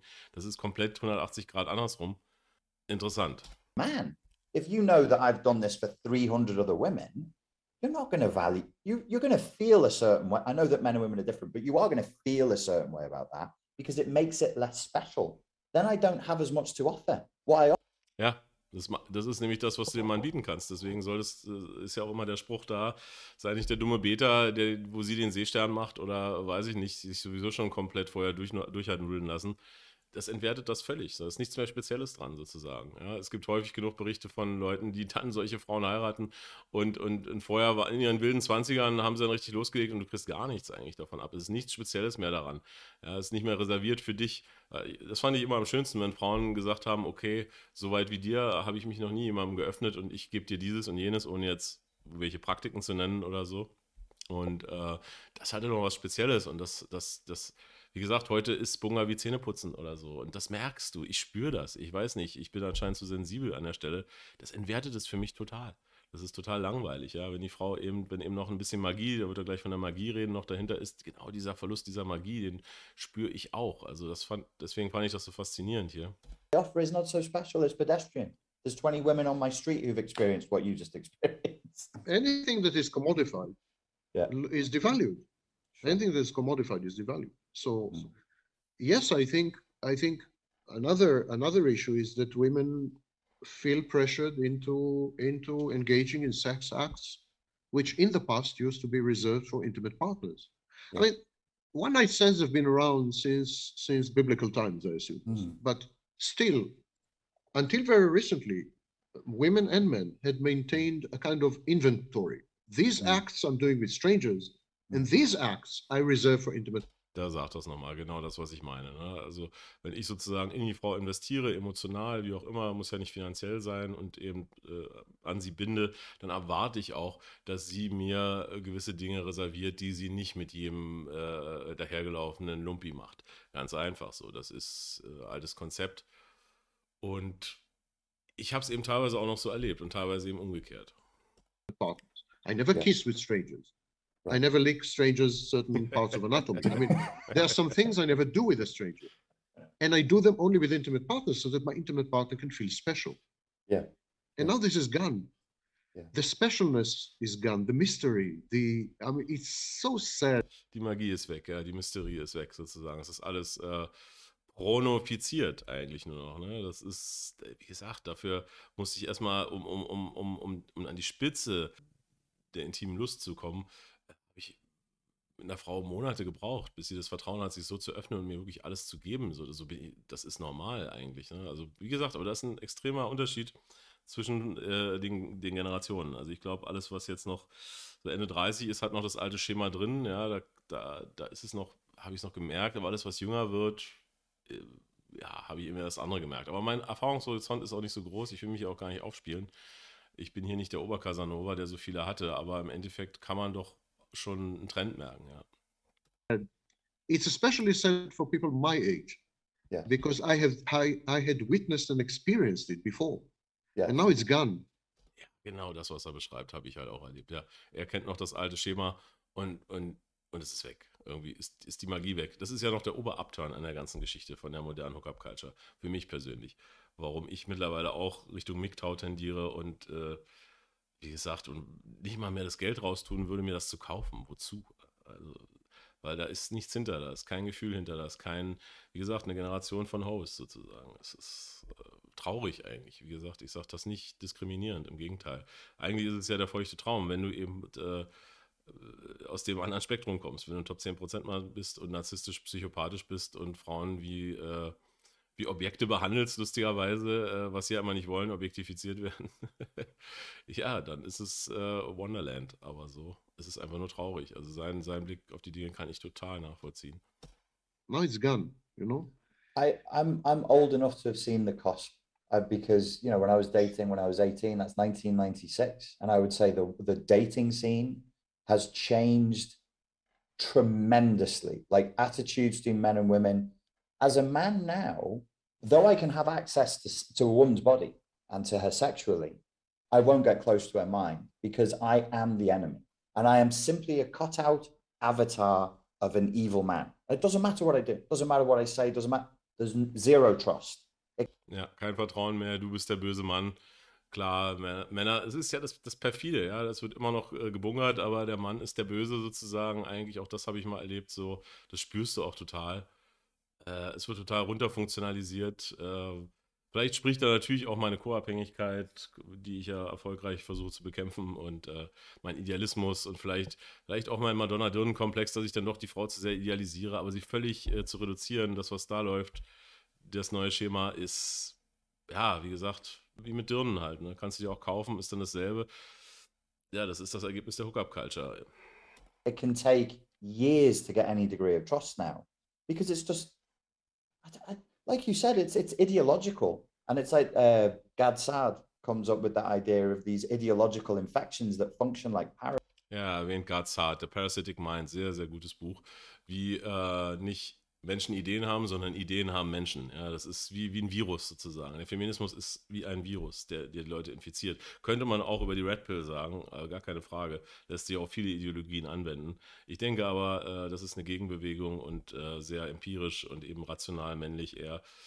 Wie sehr man sich emotional davon einfangen lässt, darüber ist ein anderes Thema, darüber könnte man streiten, aber der Feminismus geht definitiv unter diese Kategorie und das sind die Ergebnisse. Parasites gets into the mind like a virus, and you can't fight it. There's that you mentioned in one of the six things that push the genders apart. You said something about the communication had become hostile, it become malignant. The assumptions in the dialogue, the intergender dialogue. The intergender dialogue. You can't dialogue. You can only dialogue as their cutout avatar of a male, and everything outside of that, well, you'll just get like a bewildered look, like what is this talking dildo? Like, what's he trying to talk to me about? Yeah, it's on the surface. Everything is kept on the surface, and this harks back to the first trend: invulnerability signaling. Yes. If you let anyone dip inside, they're going to see your vulnerabilities. And you don't want them to see your vulnerabilities because they can hurt you, and they're going to hurt you. It's for sure they're going to hurt you. I mean, that's a given. So you're not going to let them hurt you. Ja, sozusagen schon angenommen durch die Kurzfristigkeit und die vielen Partner, dass du verletzt wirst. Also bleibst du sozusagen immer nur an der Oberfläche. Ja, das ist einfach wenig. Wie gesagt, das wäre mir persönlich, wir kommen nochmal zu Mehr Mother Need, kommt ein eigenes Video, eben zu wenig. Also so eine tiefe tantrische Intimität über Stunden oder teilweise Tage oder sagen wir mal 1,5 Tage als Maximum aus meiner Erfahrung mit einer Frau, mit der man sehr emotional eben auch vom Verstand verbunden ist und ein längeres Vertrauen aufgebaut hat, ist eine Qualität an Intimität. Das andere dagegen ist gar nichts. Also so für mich aus meiner Erfahrung. Was wollte ich noch sagen? Ja, klar, aber wenn sich sozusagen niemand mehr einlässt auf eine Öffnung dem anderen gegenüber, dann hast du das eben einfach nicht mehr. Ja, oder sehr, sehr schwer noch zu finden. Und man kann es ja auch verstehen, es ist ja Selbstverstärkung. Ne? Klar, wenn du bei Hackern oft genug in der Drehtür warst, machst du irgendwann halt komplett zu, spätestens beim 3. Mal. Aber lässt dich immer noch objektifizieren und missbrauchen, lustigerweise, ja, weil you go girl ist so bescheuert. Naja, was soll's. You're not going to let them in. Well, except in one sense. So it's a bad situation. Now there are new trends developing which are not captured by the manosphere, or actually wrongly captured by the manosphere.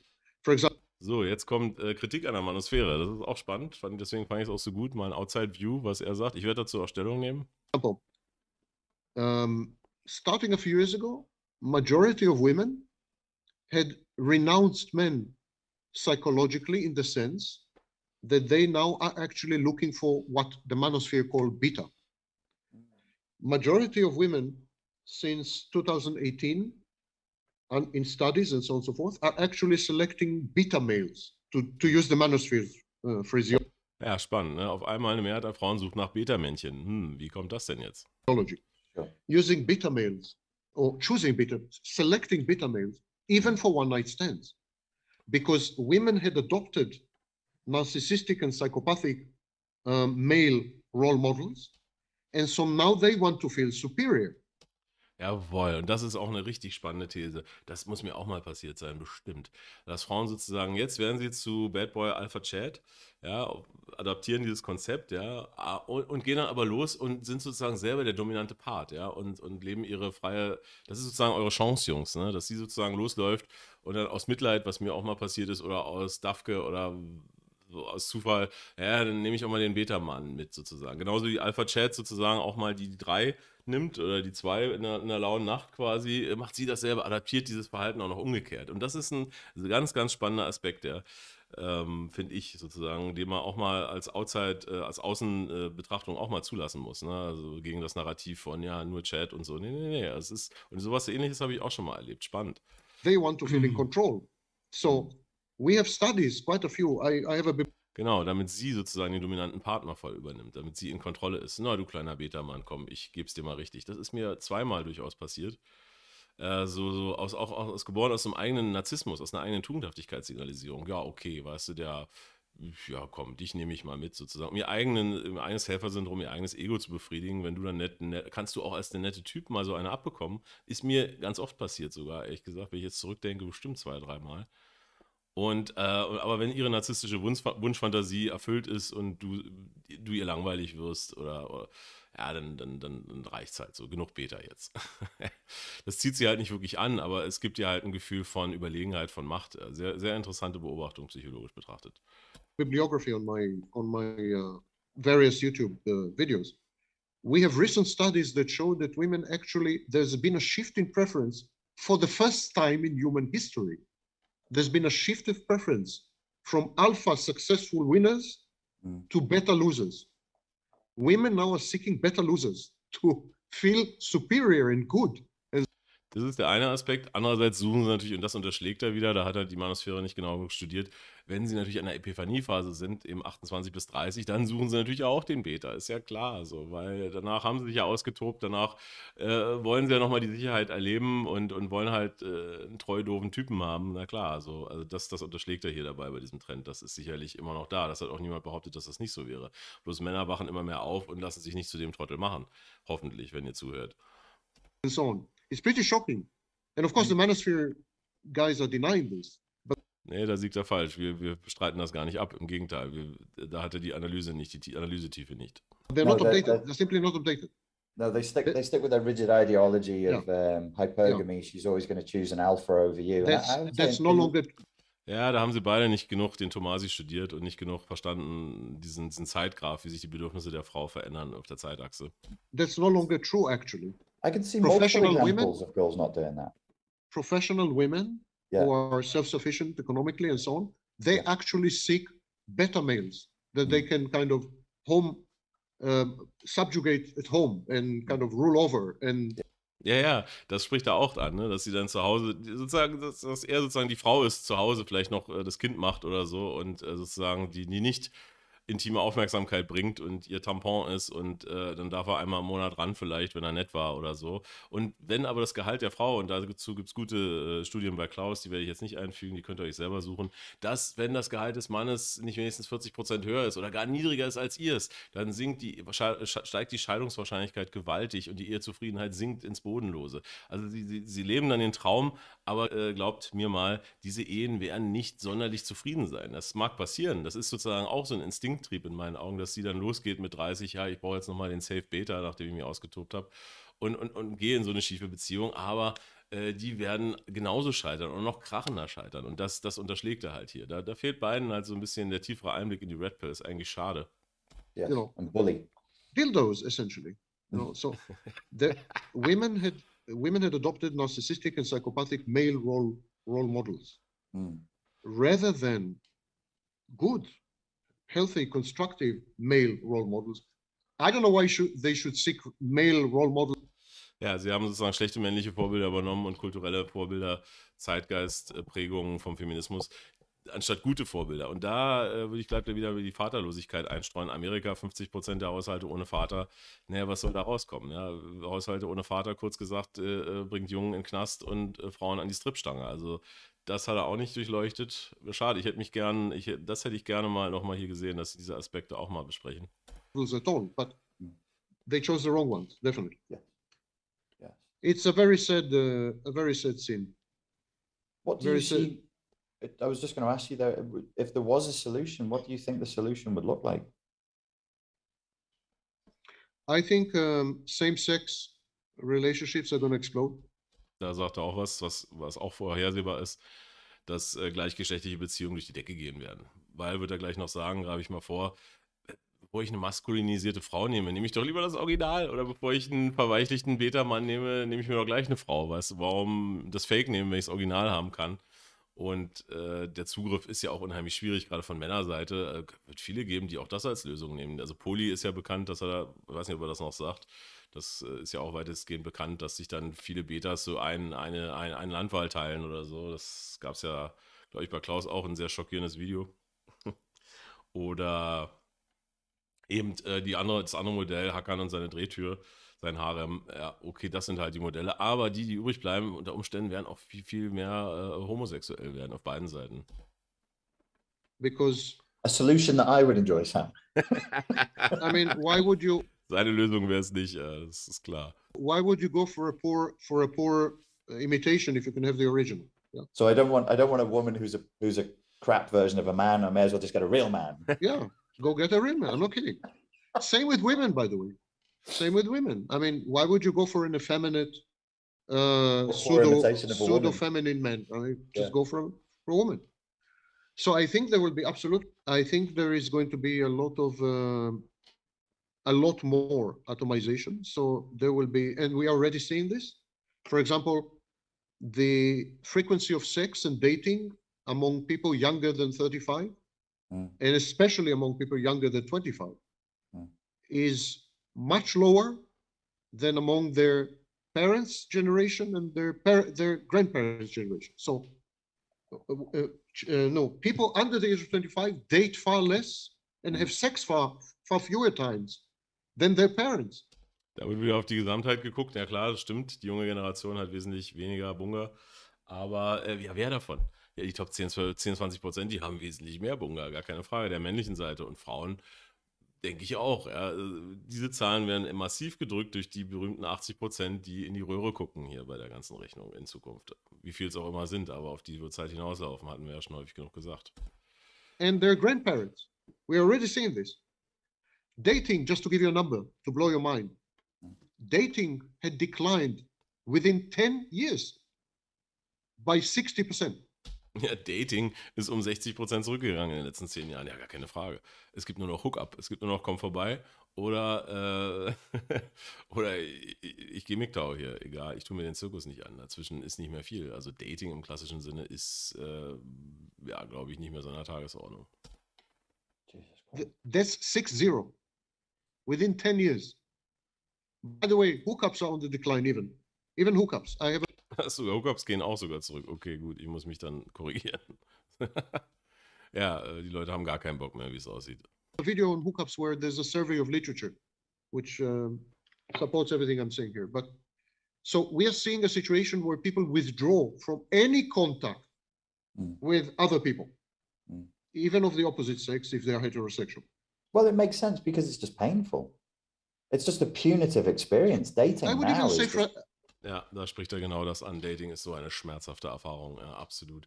Wow, vor allen Dingen, wenn du mit dir selbst noch nicht im Klaren bist, wenn du deine Problematiken, wie ich es 10 Jahre gemacht habe, auch nochmal im Datingprozess abarbeitest, ja, in dem Fall auch eine Bestätigung von außen suchst, das ist ja der größte Fehler von überhaupt, gerade aus der Pluspol-Co-abhängigen Richtung kommst, ist das ein schmerzhafter Prozess ohne Ende. Wow, das kann ich auch nur sagen, es war 10 Jahre Höchstleistung psychologisch betrachtet. Ich mache irgendwann mal ein Video über die miesesten Dates und so. Ich glaube, da wissen aber alle Männer ein Lied von zu singen, wie viel Ablehnung, wie viel Erniedrigung wirklich man da rausziehen kann. Man wird schlimmer behandelt und objektifiziert und herabgewürdigt als irgendeine andere Lebenserfahrung, muss ich wirklich sagen. Ja. Das habe ich nirgendwo erlebt und mich hat das total geschockt. wie gesagt, ach, einen Tag, ich kenne dich nicht mehr. Ah, nee, Frauen sind sowas von objektifizierend, sowas von herzlos. Aber ey, wenn ich am Drücker sitzen würde und einer der Top 10% Männer wäre, würde ich es wahrscheinlich genauso machen. Ich erhebe mich da nicht moralisch, aber es ist einfach eine Beobachtung, wenn du davon keine Ahnung hast, auf diesen Markt stößt, anstrengend, hoch 10 das Ganze, ja. Vor allen Dingen, wenn du nicht den entsprechenden Marktwert besitzt, naja, eine reine Selbstsanierungstour. Da kannst du auch wie in der Kirche damals da sitzen und dir selbst die Peitsche über den Rücken ziehen, eigentlich die ganze Zeit. Ne? Aber man kann auch daran wachsen und ich bin im Nachhinein dankbar dafür, erkannt zu haben, was ich da eigentlich gesucht habe. In meinem Fall kann ich ja offen sagen, meinen eigenen Selbstwert, den ich mittlerweile gefunden habe und das eben nicht mehr so von außen brauche. Das ist auch wirklich psychologisch gesund, wenn man das am Ende bei rauskommt. Das ist das Wichtige eigentlich. Aber wie gesagt, ich stimme ihm voll zu. Wer will sich diesen Müll antun? Ja, vor allen Dingen mit den Menschen da draußen, mit den ganzen Plus- und Minuspolen, dem ganzen Neurotizismus und Narzissmus und dem Schweine-80-20-System oder 90-10 oder 95-5, was völlig männerverachtend ist, geradezu ekelhaft. Even if it's not painful, it's always frustrating. Yes. It's Exactly. it's exasperating. Yeah. Okay. So baseline, you're going to be exasperated. You're Yes. not really going to get what you're looking for. Yeah. And if you push further into the lobster pot, then you'll get really hurt. So it's exasperation all the way to hurt. If you signal vulnerability, Yes. if you open up, if you become vulnerable, yeah. Ja, genau. Desto mehr Verletzlichkeit du zeigst, desto mehr Offenheit du zeigst. Gerade wenn du rausgehst mit einem naiven, positiven Menschenbild und vielleicht noch ein Handicap hast, wie in meinem Fall. Boah, du wirst gefressen von den Haien. Das ist unglaublich. Ja. Das ist so, ist ein spezieller Blickwinkel von mir, aber ja, also umso herzloser ist es vor allen Dingen. Wie gesagt, online, wenn du da hingehst und glaubst, das ist halt wie im realen Leben, hey, ich sag Hallo, dann sagst du Hallo zurück und behandelst dich mit Respekt und verabschiedest dich. Und wenn du dich in eine Verabredung machst, dann hältst du dich daran. Und dass Menschen generell, vielleicht ist das auch so ein bisschen Naivität gewesen von mir anfangs, erstmal glaubst, was dir jemand sagt. Also, wenn es halbwegs realistisch ist, im Grunde kannst du kaum noch irgendwas glauben und Frauen schon mal gar nicht. Also, ja, genug zur Verletzlichkeit. You'll get hurt. And otherwise, you'll have a superficial, on the surface relationship, which will end in frustration. Because whatever your expectations are, then they're going to be met. Ja, genau. Ne? Also überhaupt jemanden zu finden, mit der sich überhaupt noch öffnen kann, der noch bereit ist, nach gerade Frauen, die durchs Karussell gerutscht sind, die können es ja auch nicht mehr. Die wollen es dann immer, lustigerweise. Irgendwo ist ja der Instinkt da, aber deine Erwartung kriegst du sozusagen nie erfüllt. Ja, das würde ich völlig unterschreiben. Und wenn du nicht clever bist, wirst du brutalst ausgenutzt und weggeschmissen und ja, gibt es keine Gnade. Also knallhartes Geschäft. Es geht nur ums Geschäft. Ne? Also das merkt man halt schon. Das habe ich auch ein paar Mal erlebt so. Und irgendwann machst du halt zu so. Oder du wirst halt zum Bad Boy und spielst das Spiel eben umgekehrt. So, gar keine Frage. Vielleicht findest du ein gesundes Mittel, dass es wirklich anhaftungslos wäre, die Mitte in meinen Augen, dass es dir wirklich wurscht ist. Aber du nicht unbedingt bösartig nach außen bist und manipulativ. Fände ich eine gesunde Mitte, aber das muss ja jeder selber wissen. Da will ich nicht moralisch drüber urteilen. So people have given up on each other. They've given up on each other. Or they gravitate into same-sex. Ja, hier muss ich auch sagen, ne, Leute haben gegenseitig aufgegeben. Hier muss man nicht Leute sagen, sondern Frauen haben dafür gesorgt in diesem System, ja, in diesem Überflusssystem, was ich ja im Online-Dating-Teil gezeigt habe, wie gravierend die Unterschiede sind. Es hat nicht viel mit Männern zu tun. Männer haben einen breiten Attraction-Floor, Männer sind in der Regel treu und ehrlich und geradeaus und dankbar für eine Partnerin. Ja. Also die Mehrzahl dieser 80-90% der Männer sind es höchstwahrscheinlich. Es gibt immer Ausnahmen. Und Frauen sind eben extrem opportunistisch. Aber gut, wer will es ihnen nachsehen, wenn du diese Auswahl hast, wenn du dieses Spektrum hast und diese scheiß hypergame Neurose hast? Naja, gut. Und trotzdem muss man es einfach wissen.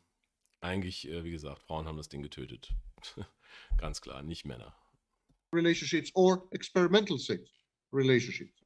So we have a surge, for example, in swinging, open relationships, open marriages, and so on and so forth. Already 3% of the population identify as open relationships and open marriage. Ja, das ist der Zeitgeist, ne? Neue Swing-Beziehungen, offene Beziehungen. 3% der Bevölkerung ist echt viel. Meiner Meinung nach funktioniert das Konzept der offenen Beziehung nicht. Da bin ich fest von überzeugt. Das ist, ja, ist so vielleicht gibt es ja irgendwo ein Paar da draußen, bei denen das funktioniert. Ich glaube nicht, dass das ernsthaft funktionieren kann, weil einer hat immer Gefühle und fühlt sich verletzt. Vor allen Dingen Frauen haben in so einer Konstellation ja immer mehr Möglichkeiten als ein Mann automatisch, außer es ist jetzt ein Top 10% Mann. Ich muss aber aus einer persönlichen Erfahrung auch mal erzählen. Ich war mal in so einem Swinger-Club. Einfach aus Neugier, ich bin da nicht, habe da nichts gemacht. Ich kann ja eine kleine Anekdote erzählen. Ich war auf einem Date, wurde sitzen gelassen, das muss schon einige Jahre her gewesen sein. Und ich dachte mir, na, toll wieder, ne? Datingmarkt, supi. Und was machst du mit dem schönen Abend? Ah, gehst du mal dahin, was soll's. Machst du mal eine Lebenserfahrung, gehst du mal da rein. War auch interessant, man konnte Leuten zuschauen, ja. Hat man gemerkt, da man ja sowieso das auf dem Bildschirm auch kann, war das für mich jetzt gar nicht so der Hit. Okay, trotzdem nett anzuschauen. Dann stehen Männer mit langen Regenmänteln neben dir, die dann anfangen an sich rumzuspielen. Da wird es dann unangenehm. Da dachte ich mir, okay, ich glaube, ich bin hier dann doch nicht so ganz richtig. Und anscheinend habe ich es auch nicht so mit dem Exhibitionismus und dem Voyeurismus. Trotzdem eine schöne Erfahrung mal gewesen. Dann habe ich meine 2 Freigetränke eingelöst und bin irgendwo in den Sitzbereich gegangen und habe ein Paar kennengelernt, oder 2 Paare sogar, und wollte mal wissen, wie sie dieses Swingerleben so leben. Und ja, erstaunlich gut. Also das ist so eins dieser Positivbeispiele. Die beiden waren 9 Jahre zusammen, waren noch relativ happy und einmal im Monat gehen sie halt dahin und leben sich aus. Polygam, wie auch immer, Teilpolygam. Und den Rest der Zeit sind sie total monogam. Und um sozusagen, ne, weil der Mensch ist ja nun polygam und monogam zugleich und diesen Ausgleich zu finden, ist nicht so einfach, klar. Und die haben diese Lösung so gefunden. Also es war glaubhaft, es war elegant gelöst. Wenn sie beide damit klarkommen, wunderbar. Würde ich gar nicht so negativ sehen. Aber muss jeder selber wissen. Aber er spricht natürlich Probleme an der Selbstverwirklichung an der Stelle, wo du die Einschränkung der Monogamie halt nicht mehr hinnehmen willst, so ganz über lange Sicht, wird es da auch Kompromisse und Aufweichungen geben, ja, in jeder Form. Auch das ist per se nicht schlecht, da bin ich kein Konservativer oder so, aber wie gesagt, ne, jede Öffnung der Beziehung, wie auch immer sie erfolgt, ist immer zum Vorteil der Frau. Das war ja lustigerweise im letzten Video von Klaus Thiele auch das Thema. Ja, außer du bist halt Top 10% so, ne? Und wenn das so passiert, weil sie keinen Bock mehr, und so ein Beispiel könnte ich auch mal erzählen, gerade äh, von einem Freund, ne? Er kommt hier nach Berlin, hängt an ihr Beta-Männchen mit gutem Einkommen und sie sagt irgendwann, sie möchte jetzt die Beziehung öffnen. Ne? Ist ja klar, was das heißt. Du bist mir eigentlich nicht gut genug mehr, aber du kannst noch meine Rechnung bezahlen, mein Tampon sein und darfst vielleicht einmal im Monat ran. Und ich gehe in der Zeit mal Tyrone und Chad besuchen. So, wer den Deal annimmt als Mann, schön dumm, sage ich mal an der Stelle. Nur um überhaupt noch Zugang zu haben, dann behalt lieber deine Würde, ganz ehrlich. Kann ich nur sagen, würde ich nie machen. Aber das Witzigste war, dann ging die Story weiter, wenn ich schon aus dem Nähkästchen plaudere. Und 2 Wochen später höre ich, da kommt der Typ mit dem Ring an, macht den Beta-Move und will der einen Ring anstecken. Ich habe nur gelacht innerlich. Ich habe mir gesagt, du Vollidiot. Ja. Das ist ja wirklich schon die Antwort der Verzweiflung, der Panik.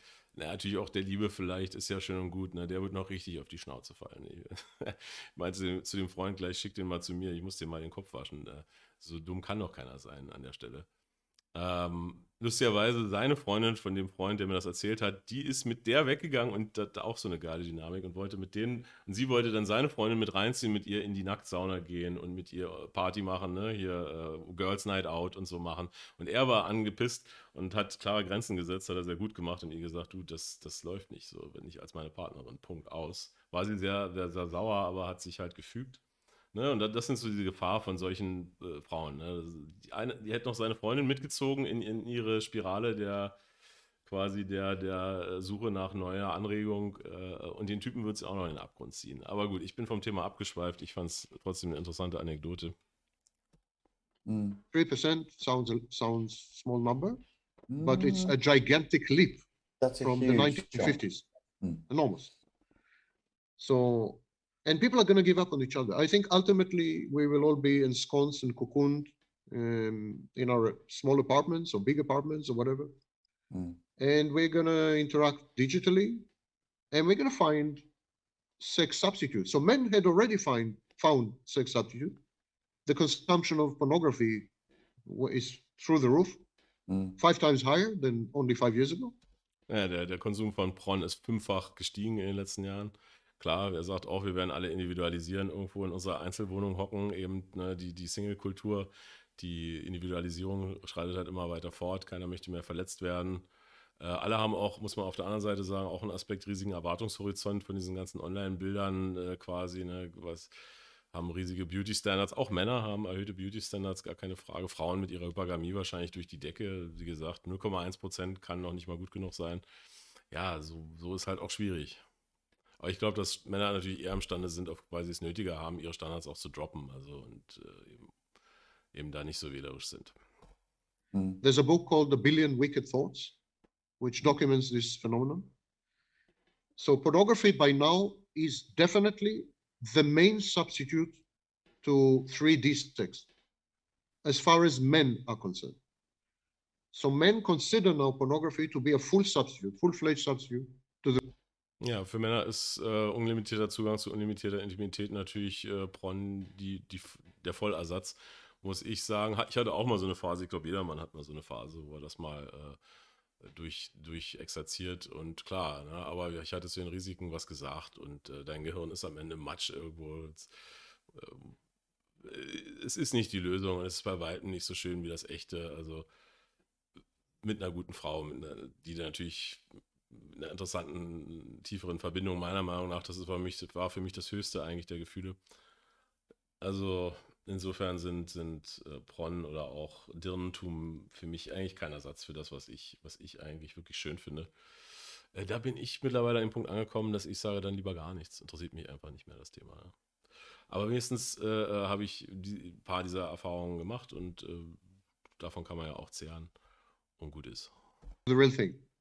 Women are not there yet. Although they're gravitating towards pornography. I think women will need more. So I don't know, sex dolls or whatever, but or maybe digital sex with. Ja, Frauen haben doch jede so ein Handapparat zu Hause und haben 50 Shades of Grey unterm Bett liegen. Da läuft es halt ein bisschen mehr über die Fantasie, ein bisschen mehr über die Ohren vielleicht, als bei den Männern nur rein visuell. Das hat er jetzt nicht so ganz erfasst. Tactile input or something. There was a girl I was seeing, and she told me that 3 years previous, from the ages of 21 to 24, she sustained a sex-only relationship with a guy. And she said it was my friends with benefits relationship. And I was really sad. And she couldn't understand. She couldn't understand my sadness. I'm like, you're 21. And you're engaging it because it takes a degree of cynicism. No, I'm not shaming anybody who's in a friends with benefits. That's fine. But 21 for 3 years. And I was like, didn't you catch feelings? She was like, he would catch feelings. Then I would push him away. Then I would catch feelings. And he would push me away. I was like, that's a recipe for trauma. Da sagt er was richtig Weises. Diese komische Kultur des sich Abschirms, des nicht verfügbar machens, des sich nicht verletzen lassens ist so weit, dass alle irgendwie zu Minuspolen werden. Und eine 21-jährige Frau 3 Jahre lang sich in der Freundschaft plus, was ja eigentlich ein negativer Deal für eine Frau ist, war wahrscheinlich ein sehr hochwertiger Mann, begeben hat und jedes Mal, wenn einer Gefühle gekriegt hat, hat der eine den anderen weggeschubst so und die spielen das Spiel 3 Jahre und er sagt auch, das ist ein Rezept für Trauma. Im Endeffekt traumatisieren die sich ja alle auch noch auf diesem Markt mit diesem Schwachsinn. Ich habe auch einige Traumata davon getragen, gar keine Frage. You're not going to walk away from that, bouncing and happy and full of joy. You're both going to walk away feeling pretty hurt by that. We all make mistakes. I made terrible mistakes in my 20s, but am I getting old? I mean, that sounds quite cynical that it was sustained for so long for a 21-year-old. Ja, er sagt auch, werde ich langsam alt, das Gefühl habe ich auch, das ist echt eine zynische Form des Zusammenseins, was sehe ich ganz genauso wie er. Ist eben anders, andere Generation, da würde ich ihm sozusagen voll zustimmen, was kann ich gar nicht kaum glauben. What do you think about that? She gave up. Yeah. She gave up on any alternative, obviously. Yeah. And she settled for what she could get. Lisa Wade in her study. Ja, genau. Er sagt, sie hat aufgegeben und hat für das gesettelt, was sie kriegen kann. Ja, ne, aber immer wieder wird die Hypergamie unterschlagen. Wie gesagt, das wird bestimmt ein sehr hochwertiger Typ gewesen sein. Den höchsten, den sie mit ihrer Schönheit anziehen kann. Ja, aber das sind eben die bekannten psychopathischen Narzissten und Bad Boys. Ja, da haben wir wieder so ein Beispiel. Aber immer wieder wird die Hypergamie dabei unterschlagen als der Hauptfaktor für diese ganze Entwicklung. This describes conversations with young girls between the ages of 15 and 30. And she describes these young women say the worst thing you can do is show emotions. You should never cling You should never ever write to your sex partner after the first sex, first one night stand, you know. Siehst du, unter Frauen, seht ihr, unter Frauen geht das auch rum. Ne? Man darf niemals, niemals zuerst schreiben, ist ja auch so eine Grundregel, immer nur also diese Entwicklung zu Minuspolen auf beiden Seiten, diese Angst vor Verletzung eigentlich, ist so tief drin, dass alle dieses scheiß Game spielen. Ne? Das wird ja auch im Game genauso gemacht. Ne? Du gibst dir immer nur 2/3 zurück von dem, was sie dir gibt. Ist so dazu kommen wir noch, dazu mache ich ein eigenes Video, die Commandments of Poon, das ist auch ganz spannend. Super Leitfaden, funktioniert. Ne? Immer der weniger will, ist der Gewinner am Ende. Der wird weniger verletzt. Das ist es halt. Und alle haben diese Spielregeln begriffen und jeder möchte noch mehr Minuspol sein als der andere. So, das ist unglaublich. Und ich bin ein ziemlicher Pluspol gewesen, lange Jahre lang, um mal in dieser Terminologie zu bleiben. Da gehst du unter in diesem System sozusagen. Ja, und kranke Welt, sage ich nur. They mock other girls who do this. They say that it's a common practice for men to send them SMSs or text messages saying, don't call me again, don't contact me again. It was a one-time thing. Ja, es wird sogar sozial normiert von der Schwesternschaft selber. Hier, was, du hast dem geantwortet? Wie kannst du nur? Komm, hier, du ghostest dem mal gefälligst und so. Hier, sei mal strong and independent. Krank, wirklich krank, das ganze System schon ist, ja. They say that there's a code of behavior where both sides intentionally get drunk so that they can blame the drink and say, there was nothing there, it wasn't emotional, it wasn't even sexual, we were just drunk. Ah ja, so als ultimative Externalisierung, so, ja, es ist einfach so passiert, wir haben gesoffen und danach kann jeder, plausible Abstreitbarkeit kommt dabei ins Spiel, also immer sagen zu können, ja, ich übernehme keine Verantwortung, jetzt kommt nicht der schöne Rambo-Einspieler, den könnte ich jetzt bringen, aber der kommt nicht. Ja, ne, klar, aber für beide Seiten so, oh ja, okay. Ultimative Externalisierung der Verantwortung. So drink had become a kind of alibi. Drinking had become a kind of alibi. It's not me, it's the alcohol or whatever. So there's a whole subculture which encompasses, according to Lisa Wade, about 81% of young women.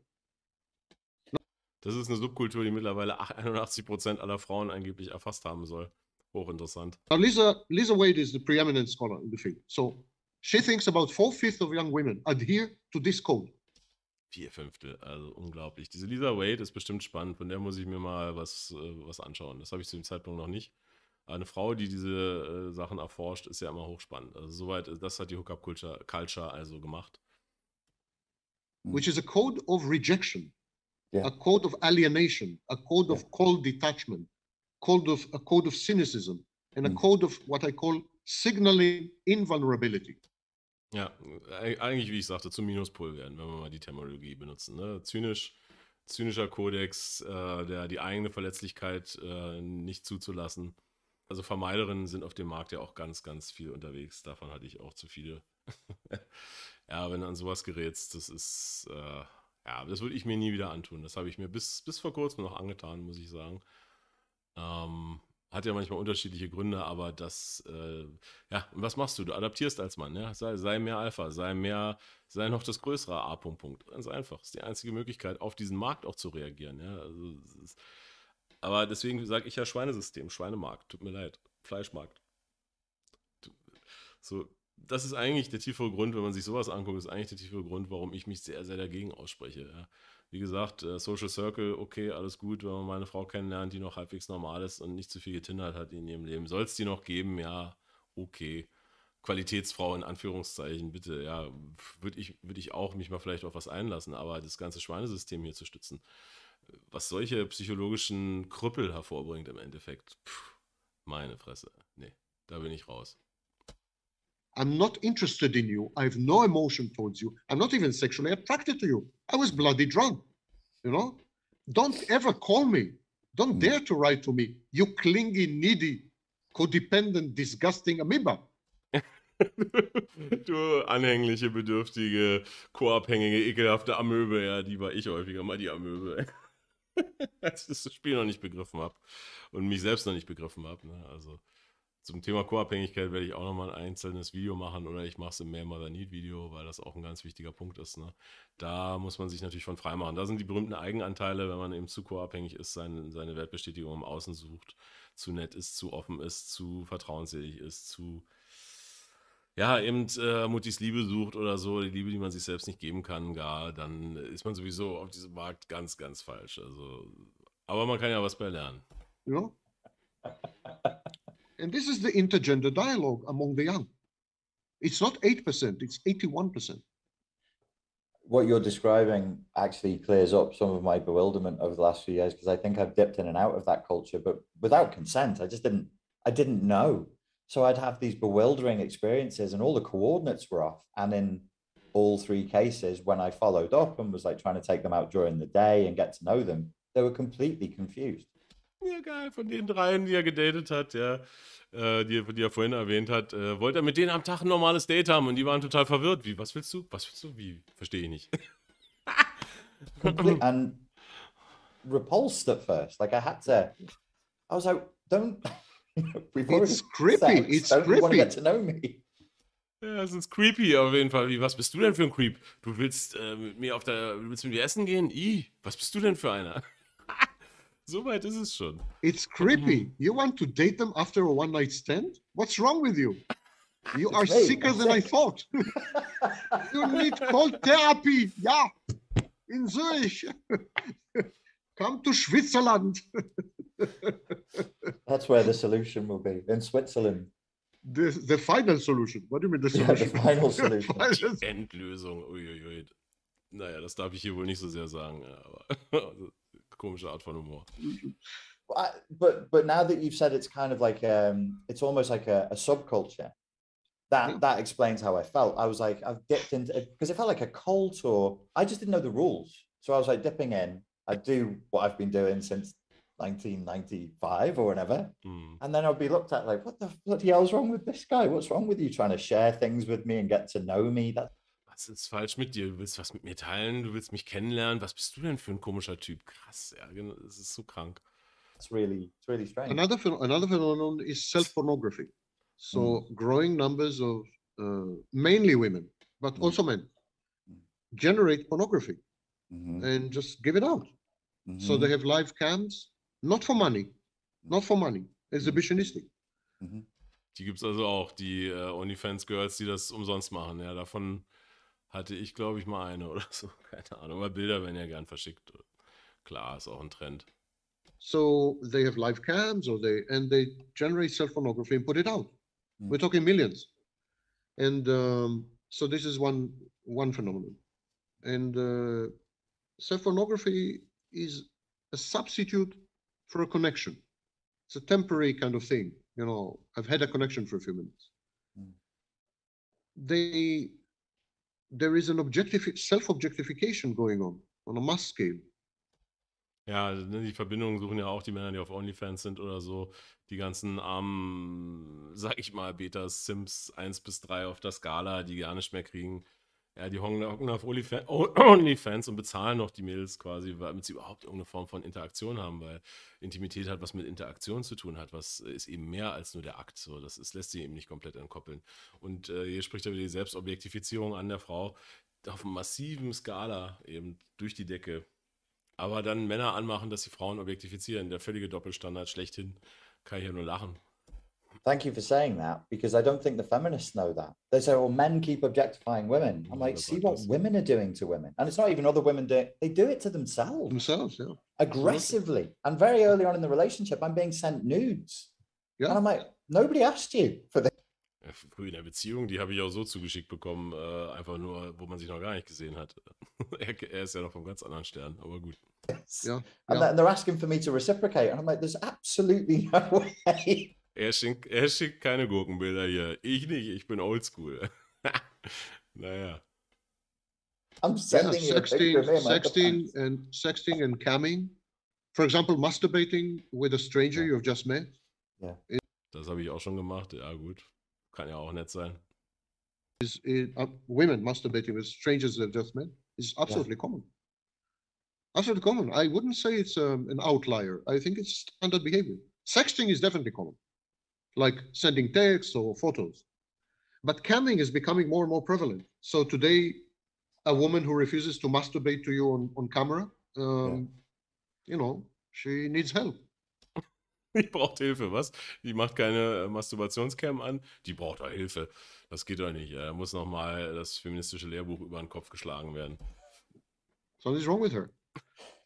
I feel, And of course, like it's that naive objectification. codependent again. So here's the thing. Mm. This empowerment thing Mm. is all male dictated and male oriented.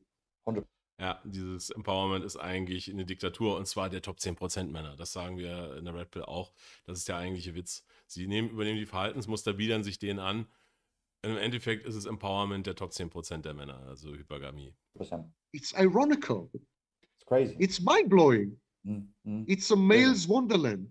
It is. It's everything that Es ist ein Wunderland für die Top 10% bis 20% der Männer, nochmal. I would have wanted as a young, horny man. Women Yeah. on demand, Yeah. they think I don't have to tell them. They do it. And they're proud of doing it. Yeah. No guilt, no pressure, no effort. It's great. Fantastic. And you can't, when you try to explain it to women, I've given recently lectures to COVID-free vaccinated women, of course. So when you try to explain this to women, they get really furious at you. Yes, I know. Tell them, They'll be furious in the comments here. Yeah, I mean, don't you see what you're doing? You are converting yourself into a commodity, you're objectifying yourself, and then you are giving yourself free. Ja, die kognitive Dissonanz, die dann auftritt bei diesen Indoktrinierten, wenn du ihnen diesen Zusammenhang mal aufzeigst, ja, geht gar nicht. Vor allem, wer bist du denn? Du bist ja ein Untermensch. Du bist ja kein Top 10, 20% Mann. Da ist ja sowieso schon raus. Der das sagt, wenn das der eine sagt, dann ist ja die kognitive Dissonanz ins Gedächtnis ruft, dann der darf das ja nicht sagen. Wenn es Chat sagen würde, würde sie vielleicht mal drüber nachdenken, aber vielleicht auch nicht. Vielleicht ist diese Neurose, diese andere Neurose, die ich hier in dem Video herausarbeiten wollte, eben schon so tief drin, dass die auch bis aufs Blut verteidigt wird, gegen jede Logik. Ne, weil es empfundene Logik ist. Ne? Frauen immer mit Argumenten zu kommen. Es ist gefühlte Logik. Die gefühlte Logik der Unterlegenheit, ne? Lustigerweise aus dem letzten Video hatten wir das ja, oder vorletztes Video, wird dann komplett verdreht und hinrationalisiert zu Empowerment. Free to men who expect it fully of you because they have stereotypes of you. And then you're proud of it and you have pride, slut pride month. I'm kidding you not. Slut pride parade. Go online. Great. Well done, humanity. Well done. Our future is rosy. Ja, einen Daumen hoch für die Menschheit. Ja. So, ich hoffe, es hat euch gefallen. Ich werde mich nicht cutten. Ich werde es so roh, wie ich es aufgenommen habe, raustun mit meinen Versprechern und allem Quatsch drin. Ich fand das hochspannend, hochinteressant. War das Interessanteste, was ich seit Wochen, Monaten gesehen habe. Ich teile das jetzt mit euch. Ob es ihr euch anschaut oder nicht, ob ihr es mögt oder nicht. Ich hoffe, ihr könnt was rausziehen aus der ganzen Sache. Und wie gesagt, nächstes Mal, übermorgen geht es weiter mit der normalen Reihe. Und in diesem Sinne, meine Arbeit endet hier. Eure beginnt jetzt da unten in den Kommentaren. Ahoi und bis bald.